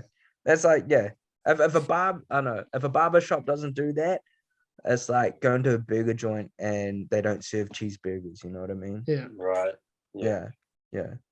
So yes. So interesting as well. You mentioned right at the very beginning of the podcast that your dad owned a fish and chip shop. And you seem really entrepreneurial, obviously, with Shred City and the barbershop. Do you think that's come from your parents? Yes. Yeah. Yes, in a way, because obviously just watching them do how they work and the ethics, but I think that's also a cultural thing. But at the same time, it's just me being stubborn and just me want to do what I want to do. Like a lot of like the barbershop kind of came out of pure luck again, kind of like Shred City. It was not something that I really wanted to do straight off the bat and so early in my life. It just had, opportunity came up and I was like, fuck it, let's try it, let's take it. I know opportunity arises, and if it falls into place, ride the wave, man. And you never know, especially if you've got not that much to lose.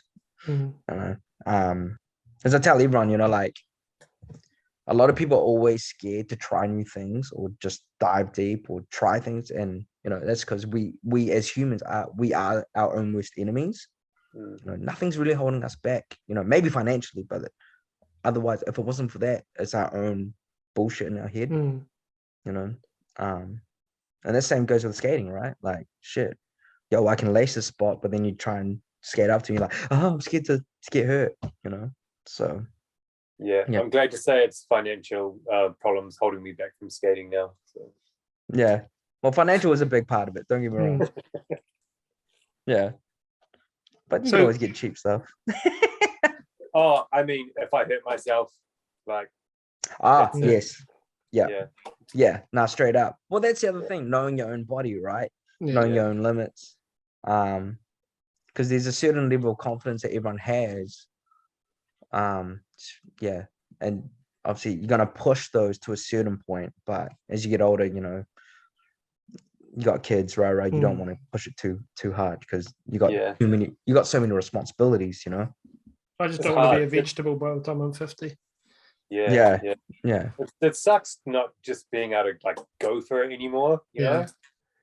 But I mean, like, you can still go to the skate park, and just that's why people go to the skate park.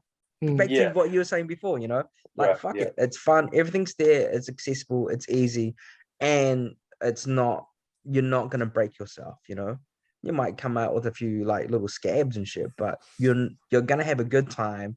You're hanging out with homies, and you walk home sweet, and you're feeling good. You're releasing some endorphins. You've done a cardio workout. Like shit, man. Life is good. You know what I mean? Yeah. I reckon, Josh, you'll be able to do half cab Markio stalls and back rails for life. Yeah. Should be, That's should the be thing. able to. Yeah. Straight up. And like that's the thing. You're like, oh, like back in the days, royales, oh, lame. But then you do them now, and you're like, hell yes, Feels good. That was the shit. Yeah. That felt so good. I never said lame to a royale ever. Yeah. Oh, good. Ever. I'm just talking on other people's behalf.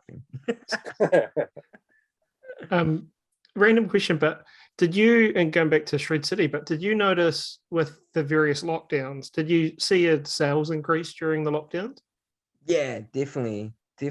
Well, yeah, definitely. I think it was just like good timing, I guess. Because a lot of people wanted to get back into blading or do something active. So there was that side of people. There was also the ones that were already rolling and just like, fuck it, I've got money, I'll buy some more gear because they're going out more. Yeah, but a lot of people kind of getting back into it really. And still now, there's still like maybe one email a week I still get now. Hey, I'm thinking about getting back to skating. What would you recommend? Yeah, so it's pretty cool. It's pretty cool.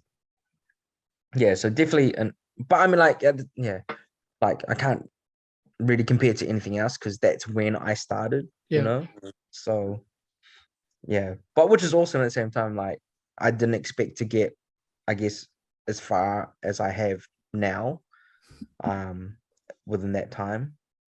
Yeah, so I didn't think I'd already be stocking skates or anything like that, I thought I'd start off just like I'd just be selling wheels and frames and that's it, and bearings.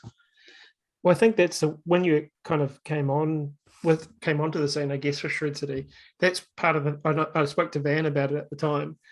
We were both amazed that you had such a broad range so quick. Like, you could buy Celtics that you got from Connor, like, and you could buy wheels and you buy shirts and hats, and I'm like, it was pretty impressive in a very short space of time. Yeah. I've got my dad to thank for that because he lent me like 20 G's. So thanks, Dad. Yeah. Geez, he bought you those skates and cans and he's loaned you 20K. Yeah, I know, right? You imagine that. You imagine hitting up your dad now, or like 2 years ago, like, hey, Dad, can I borrow 20,000 to buy some rollerblades? He was like, my dad's like, what the fuck, man? Obviously in Chinese, like, what? I was like, no, I'm serious, And he was like, all right. You think you can pay it back? Maybe in 5 years, maybe. Yeah. Pay it back yet? Yeah. Nah, hell no. I've sunk about 20 grand of my own money as well in that time. Yeah, you know what I mean? So like, that's money that could have gone to my mortgage. I won't be. Project. Yeah, it really is. Like, I honestly don't. I'm just recycling money. The money that I put in right now, I'm recycling it. Sweet, I sell some stuff. Cool, I can buy some more stuff. That's cool. Yeah. So no, it's it's not to make money. It really isn't. Yeah. Well, I don't mean to address everyone in the scene who's listening, but anyone who is listening, go buy for Shred City because he's supporting us. Yeah, I'm trying to.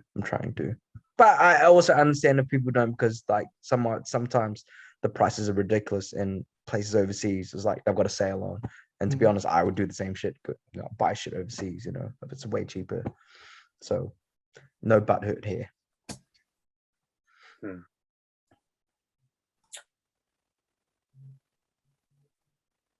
was waiting for you to go, Josh. I do have another. I'm actually waiting for you to put photos up. I want to see some of these photos. Yeah, I'll crack into that question. One question, then I'll get into some photos. So, can I quickly just go toilet and pour another drink? Of course. Yeah. Okay, sweet. Should we pause it, or Josh? Should we keep talking? No, let's just let it run. Cool. Yeah. This has been a super good interview. Yeah, it is interesting. It's a good start to It's making me think about when we talk to Aaron, which is going to be good. Yeah. Yeah. Yeah. And I was we're actually sorry, where you go, Joss? no, I was actually going to blow our cover on who we're doing next, but that's cool. Let's leave that. Well, we could always call him now while we're waiting for Kelvin. Should we do that? Yeah. I know he's waiting up for us. Yeah.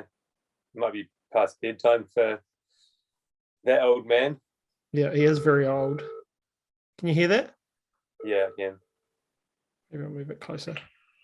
Hey, my bro. Hey, how you doing? Yo. I'm good, man. How about yourself? I'm good. Can you hear? Oh, you probably won't be able to hear Joss, actually. Sorry, I've got headphones in. No, you're right. You're right, mate. No stress at all, man. What can we do for you? We're calling to see if you want to be our next guest on the podcast or Shodcast. Oh, mate. It would be my privilege, mate, and I would love to do it. Sweet. Sweet. That's good. For anyone who doesn't know, No who's problem, my bro. talking, I look forward to it, eh? Actually, I really am. Oh, awesome. so Oh, hold on, this Joss. is actually the voice of the one Hey, and Joss, only. you there? Yeah, it's Hamish. It's Hamish on the line. Sick. Can't hear him. Oh, I'm trying some new fancy headphones to try to improve my sound, so Joss can't hear you. Yeah. So I'm trying to get all technologically savvy, and I fucked it all up. But So I look forward to talking to him because it's been way too fucking long. My man. Cool, bro. All right. Well, we'll talk to you. We'll talk to you in a week or two, something like that. we'll talk to you in a week or two. Joss was just saying. So we'll catch up soon. Awesome. Cool. Cheers, Hamish. Thanks. Bye. Sorry, Hamish Joss, who? it was my fault. Can you hold his name up to the screen? Because I don't think were we very explicit about who we were talking to just then. We were just we called our next guest while we were waiting. Yo, okay. OG. Real New Zealand OG, like Yeah. heaps of shit to talk to him about. But That goes way back into the old school. yeah, Yeah. sorry about that, Joss. I'm trying to get all fancy, so he couldn't hear you and you couldn't hear him. It's going to be a struggle to stop him talking next week. So Have you got 3 hours? yeah, Yeah, Yeah. nah, I got to stay. When was it? When we were in Hamilton? No, Auckland. Some Auckland kind of comp. Or was it like a meetup? And I got to stay with them, him and his missus. Yeah. And that was pretty interesting. I was like, 'cause I knew nothing about them. And they were just showing me all these old videos and all this other shit. I was like, oh shit. Actually, was that the Richie weekend? Yeah, I can't remember. But anyway. No, he's an interesting character. Yeah. Yeah, me and Joss have got a lot of history with him, and we even loaded up his bakery tab in Melbourne with food for ourselves while we were in Melbourne, and he didn't even live there anymore. oh McRae. What a friend sport. Exactly. Yeah. So before we get into just some photos I want to show you, Kelvin, I did want to ask you, like, is there any future plans or projects for Shred City? Man, to be honest, it's just like go with the flow. And like I said before, like when opportunities arise, just ride that wave, you know? Yeah. At the moment, I'm just waiting for Rose to send some footage from their crew Yeah. for Bunny. We've worked on a t-shirt, and then like the t-shirts are just sitting there, and we're gonna release a little edit on just roller skates and stuff. So just that's about it. Otherwise, it's not really. Let's just keep going and just wait for things to happen. It's a bit hard right now because I'm understaffed at the barbershop as well, so I can't just like scoot off and just like, hey, let's go meet up and skate and let's film some shit. Just whatever. Just go with it, really. So, all right. Well, I'm going to bring up some photos, and then I think I had 3 questions coming through Instagram. All right. So, can you see that? Oh yeah. So we'll bring up these photos, and you just comment on what you can remember. Well, probably Okay, not so- a lot based on that crash. Yeah. No. Okay. So this have you seen the clip? Yeah. I want to see the clip so bad. Yeah, man. Put the clip up. Okay. So this. Okay. So I did this. The reason I skated this spot because I was starting to record for the ANZRO street edit competition that they had. Mm. So I entered a team one with the crew that I would skate with, but I was going to enter my own solo one as well. And this was the very first spot that I chose to skate, and this happened within the first minute of me recording of me doing my parts. The very first spot, very first minute, and I boost up. Oh, I can't even. Yeah, I Oh, it's the boost rail up. that goes up and flat, eh? Yeah, Yeah. so that was the thing. That was the point. Boost up, skate the rail, but I was leaning too much on the inside, skating it like a ledge, and then I got caught up on that bit that turns around, and I just ate shit, basically. Yeah, my own dumbass fault for not like testing the spot first, seeing if I could jump over it, anything like that. All those kind of things, because I don't test spots generally. I never really have. I just kind of huck it. Which now from this I've learned, okay, no, test things out. Yeah. So yeah, I ate shit.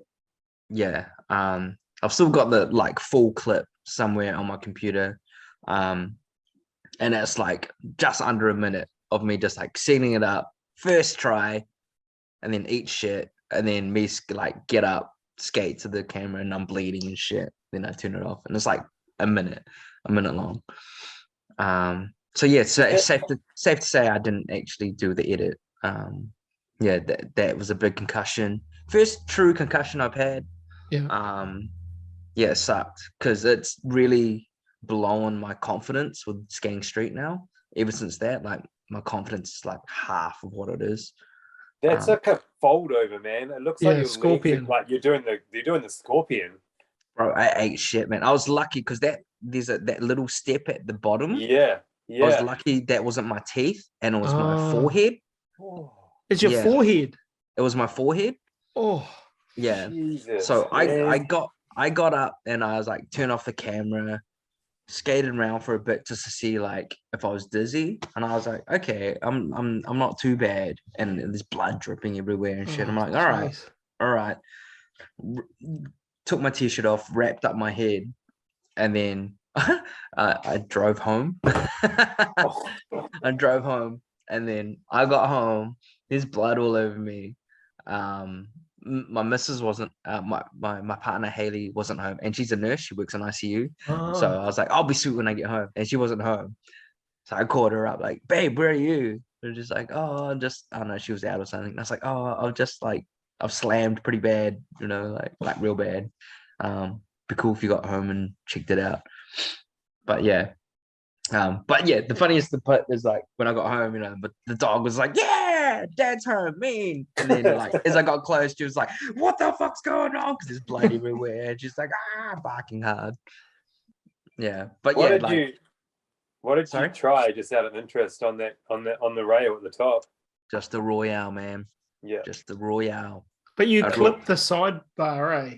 Yeah, I Yeah. clipped it hard. Yeah, I Yeah. clipped it hard. And like, because I know the way I skate, I've got short limbs. If you've never met me, I'm actually very, very short.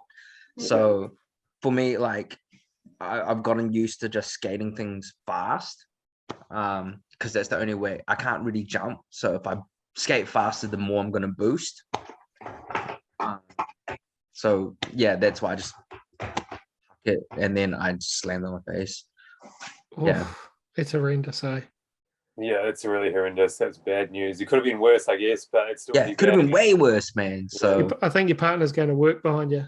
yeah, that's Haley. Hi, Haley. Hi. Hi.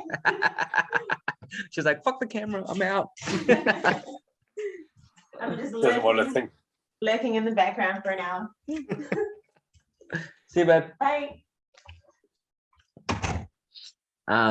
yeah, so that's basically that.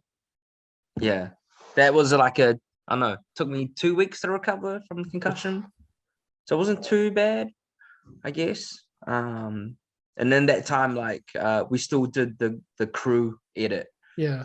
so I just filmed and I got a couple of little clips in there, but yeah, it was yeah. But during that time, my other homie Shane, he got concussion because we were just like warming up, and then he just like tripped up, fell back, and just his head went back.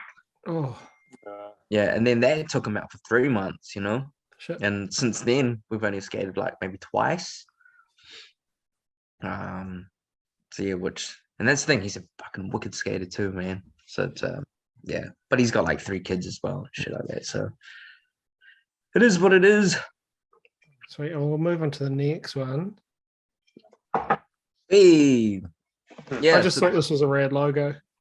Yeah, so that's my mate Nick. Nick did this. Yeah, so it was like when we started Shelby's, there was me and another guy, was a friend, and it was like a bit of a collaboration on what the logo should look like, and he was like, yeah, it should be a skull, rah, rah. And I was like, sweet. Well, I came up with the name Shelby's because of like Peaky Blinders. And I was like, well, shit, yeah, cool, let's do the skull. What if we add the hat, to make it more Peaky Blinders like?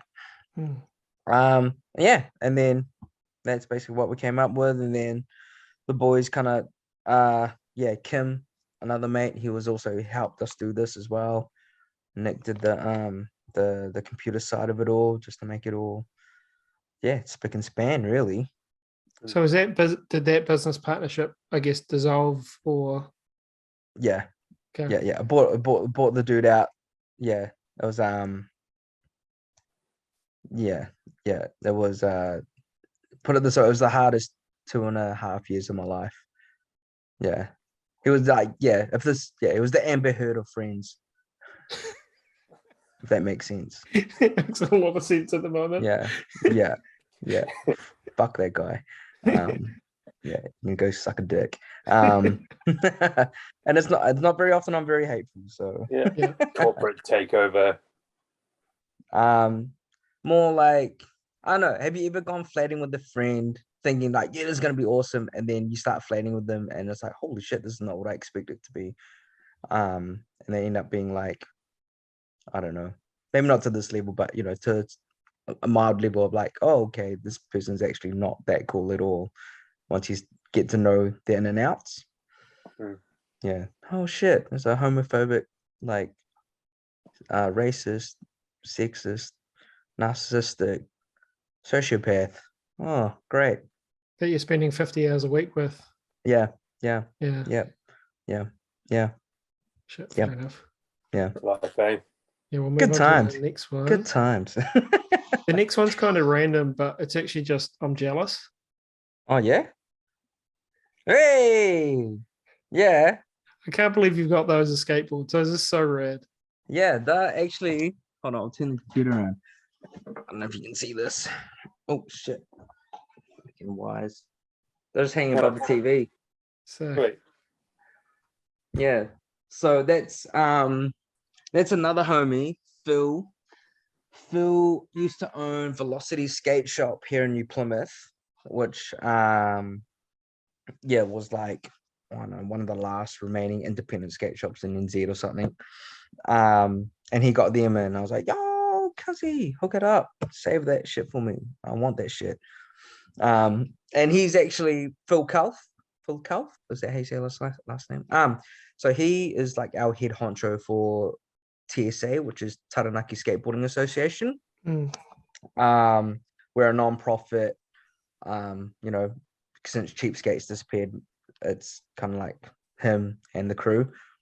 So we're the ones that are kind of like trying to do community stuff around Taranaki. We talk to the council. The council actually comes to us now. They respond to us and respect us enough about anything to do with skate parks. So it's a collective of us. It's about 9 of us. So yeah, I'm actually on that too as well. So that's another thing I do in the little free time that I have. They actually got a comp coming up soon. Because they just grounded down the skate park, so it's not a cheese grater anymore. Yeah, so it's gonna be like a SLS style comp for the skateboarders and that. Sick. So it should be sick. Wait. Next one was some of these logos and these shirts you do, because Yeah. you do a real good job of the product that you're creating and collaborating Those on. are sick. I like those. Like how do you come up with these designs, and or do you do them yourself, or do you engage someone else, or do you have the vision and basically offload it to someone else? Or Nah, I do them myself. It's just basically I'm basically ripping off and copying off other brands that I like or other designs. So I'll just scroll through and look at heaps of shit and just pick out the stuff that I like and try and incorporate that into what I'm doing. Yeah, basically. Those are cool. I like that. That's it. Yeah. very So, cool. you know, and especially right now, everything's kind of a bit more nostalgia, 90s kind of steez. Yeah. So I really went for that. And I was like, well, and I love the look of Japanese kanji as well, Japanese writing. And that's actually me doing that. But I thought that, but the way I do it is like, I don't want me on there, you know? So how can I change it and make it simplified and just more like illustration style? Is that you know how at the New Plymouth skate park you hit that big hip and do like your big alley threes? Is that what that is? Yeah. Sick. Yeah. Because that kind of leads me to another random question. Which way do you spin forwards? Because you're super comfortable spinning both ways forwards. It depends what it's off. So if I'm gonna spin off some stairs, just like a drop, I spin clockwise. But if I'm hitting hips, then I spin anti-clockwise. But that's only for 360s. Yeah. Then if I'm hitting the hip and I want to do a 540, I have to spin clockwise because it's a faster spin for me. That's so weird, eh? But so cool. Yeah, it's stupid. It's stupid. But yeah, because if I spin anti-clockwise, I don't have the same whip. It's like a more mellow spin. Yeah. Yeah. So that's it's stupid. I don't understand it either. Oh, that's cool though. It's just what feels natural. So next one is just a random clip, but I remember that skating that rail. P. That's the Linmouth rail. Yeah. Yeah, Josh, we hit that on the first tour we did to X-Air in Wellington with Scott. Yeah, I thought I recognized it. Yeah, I think you top acid it, Josh. What? I'm pretty sure you did a top acid on that. Yeah, I think I've got a photo of that somewhere. Yeah. Yeah, man. I want to see that shit. It's a big rail, eh?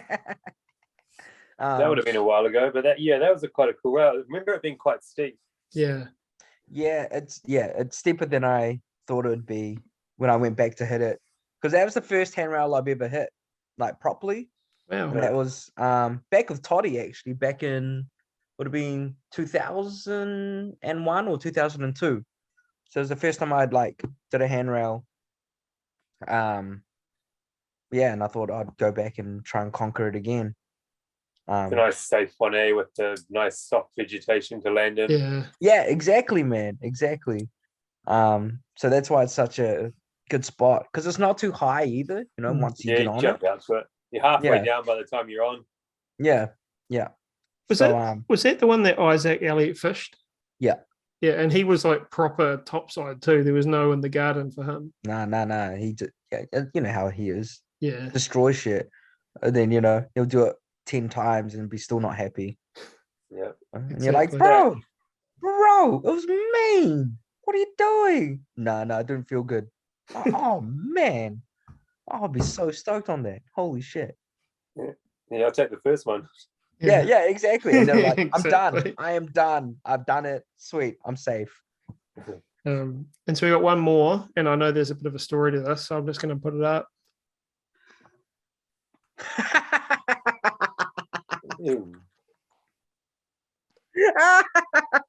Oh, that's so good. Yeah. Holy shit. Okay, so this is a band I used to be in Wellington. fuck, I forgot about this. And look at this dude. He's ripping, man. He's killing it. Yeah, he's so look at him. Epic. What a Is it magician. just my camera, or is he like half a different color? Yeah. No, Is I he think it's half painted, eh? maybe, yeah. Or maybe it's just the way I don't know. Because if you look at the other people in the background, they're kind of half as well. Yeah, his legs are back to a normal color, like Yeah. below the crotch line. He looks like he's been dipped in quicksand to me. Yeah. Yeah. But that adds to the whole the picture of it, you know. Spaced out, man. Maximum life. Yeah. It's just a majestic beast, you know. So what was the story behind the band, and what instrument did you play? So I played bass. So these was with the other bunch of homies that when I used to live in Wellington. They were good mates. They still are. Ferg, Boschko, Uncle Boschko, and shit, what was the drummer's name? Shit. Sorry, I've forgotten the drummer's name. But anyway, he was a mean drummer. Fuck, I should know his name. Casper. That's right. Is it Casper? Yeah, Casper. Because I played in a few bands before these guys, and these guys were in really good bands as well prior to this as well, or all still were. So it was like a little side thing. Yeah, like prog metal rock, I guess. Where other bands I've been in were just straight up punk or hardcore. By far one of the best bands I've been in. Like we got to the point where we actually did demos, you know, where other bands you just we'll do demos, yeah, and you never get to that point, you know, because you're just getting drunk and just being fuckwits. You have to link View from Space in the comments now. Yeah, I will. Well, it's right there. So that's on the picture. Very serious question about View from Space then. I just paid you $2 for your EP. What percentage of that $2 do you get? Nothing. What?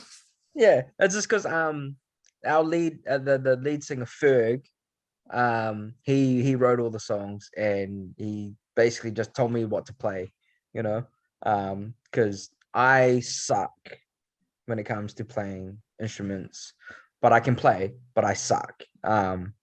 So yeah, he wrote it all, and like we got to the point where we did our first demo, the first little EP, and that's when we started writing like as a collaboration.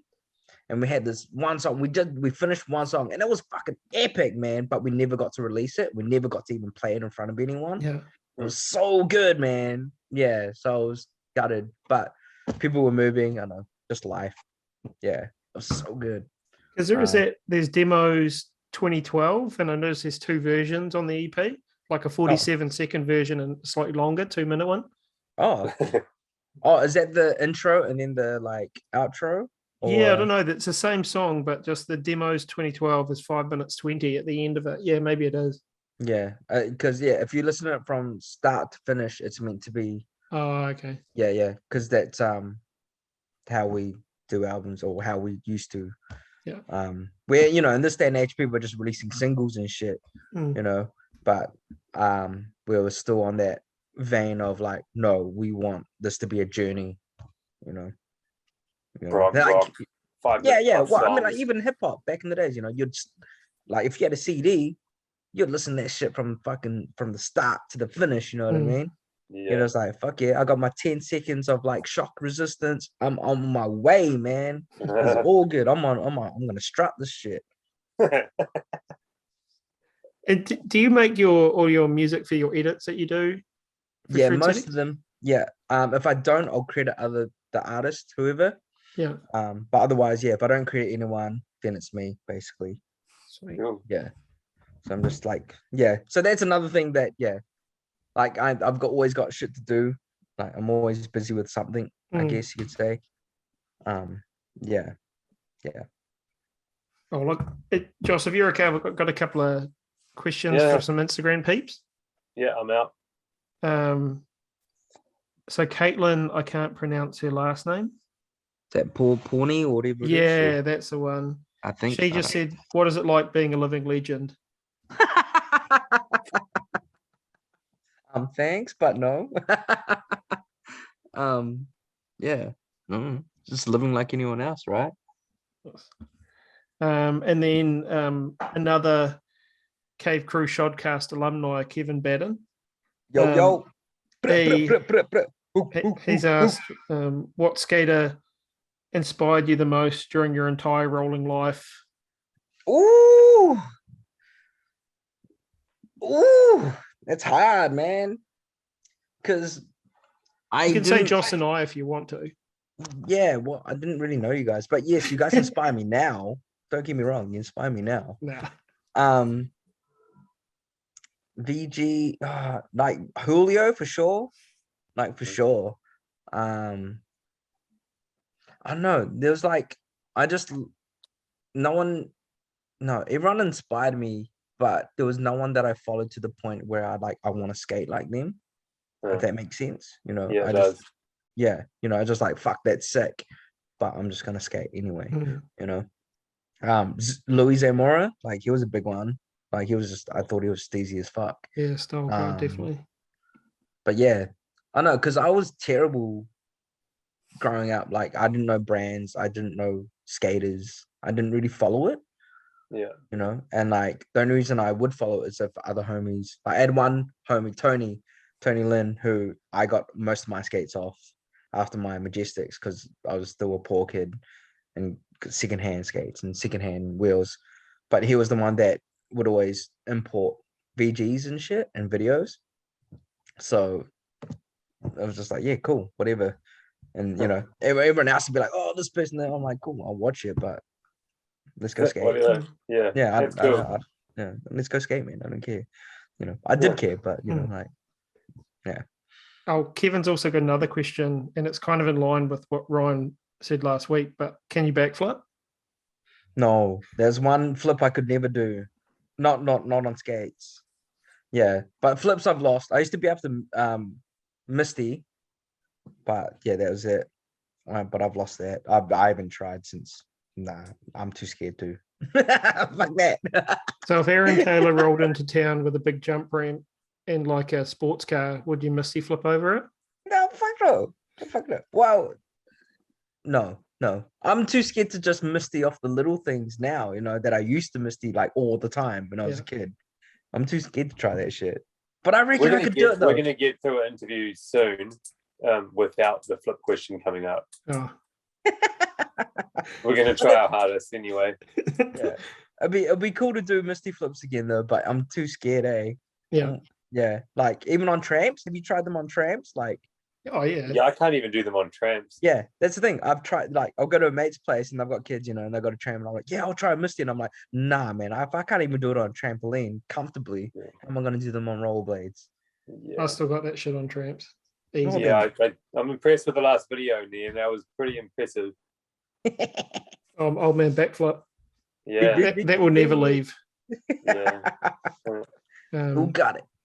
A fellow barber, I think we've already answered this, though, Kerry. Where's he at? He's at Cuba Street Social Barbers now. He kind of asked how you got into barbering, but we kind of spoke about that earlier on. Yeah, we definitely did. But yeah, from a fellow barber. And that is it. Yeah. So I don't know, Josh, we get Kelvin to do some shout outs and yeah, you can say whatever you want now. Yeah. So. Yeah. It's free time. Go for it. Woo! Shit, put me on the spot. Shout out to everyone, basically, you guys, for doing this. It's about time someone did something like this, Like, it's fucking sick. Like, already from the previous episodes, I've learned so much. It's wicked. Loving it. Yeah, obviously my parents and my dog. Mrs. whatever. But like the team for sure, like they hold it down strong. They're wicked. Yeah, in their own individual way, like they're amazing. Everyone in New Zealand that's skating, whether it's rollerblading, roller skating, I don't know, biking, whatever. Just fuck, man, everyone's killing it, just I don't know. Our community's small, it's important that we support each other.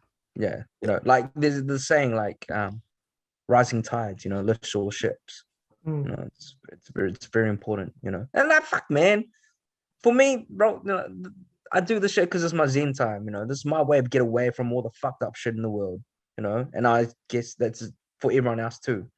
So why, I don't know, don't cause hate within our own shit. This is our zen time, man. This is where it's pure bliss and peace. The only one person you got to battle with is yourself, and that's with that trick. So yeah. So thank you to everyone, like straight up, just keep doing what you're doing and love it, have fun with it. Like, fuck, man, don't forget why we do it. Sweet, bro. Good call. Good last comment. Yeah. And buy shit from Shred City Skates. Gonna be weird jumping to McRae after this, but yeah. It was a good talk, Kelvin. Thanks. It was good to finally actually meet you and talk to you. So yeah, you too, man. Yeah, props for doing what you're doing, and keep it up, because I mean it. Like, I don't know, I would suck if everyone had to go back to doing their own personal little mail order overseas to get a pair of skates. So yeah, thanks for that. Hopefully I can keep it going. I don't know. The missus wants to have kids within the next couple of years, and it might be a bit harder then, but we'll see. When there's a will, there's a way, as they say. Yeah, sweet. Yeah. Yeah, but yeah, wicked to meet you, and hopefully one day we get to. Where do you live? I live all the way up in the Coromandel. Oh, fuck that, man. Yeah. No, he lives in an amazing spot though, way up on the top of the hill. I was gonna say it's a beautiful spot. Yeah. But yeah, hopefully I get to make it over there one day, and hopefully we get to roll. Yeah, I feel like this whole series of interviews that we're doing is somehow probably gonna culminate in some kind of massive gathering, I feel. Yeah, it'll be sick. Are you rolling now? Do you still roll? Not really. Like, if I see Liam somewhere, if I visit Liam and I have my skates, like, I'm more likely to go skating with his son Ronan. Yeah, because isn't there a crew? He's my main motivator. So, but I skateboard with my kids now. So, rad. I've still got skates. I can still skate. It just doesn't happen all the time. Yeah, that's all good though. Because I think there's a few people in the Coromandel way. There's a little crew there. Yeah, there is. Yeah. News to me, but yep. Oh, bro, there is. Okay. Yeah. Well, you'd be the one that would know. Yeah. Well, hopefully I get to roll with you one day, whether it's on skateboard or rollerblades or whatever, Maybe even have a beer. Yeah. I'll get a haircut. Yeah, nah, you don't need to do that. We'll just go have a beer. Way more chill. Okay, bro. Good talk. Thanks for coming on. Thanks, thank you for having me. Thank you. Thank you guys. Yeah, keep doing what you're doing. Thanks, man. Thanks so much, eh? Chirp. All right. See ya. Bye. Peace. Parents are very strict. Where you going with those skates? Wear your helmet. Are you doing that too? Are you jumping on those banisters?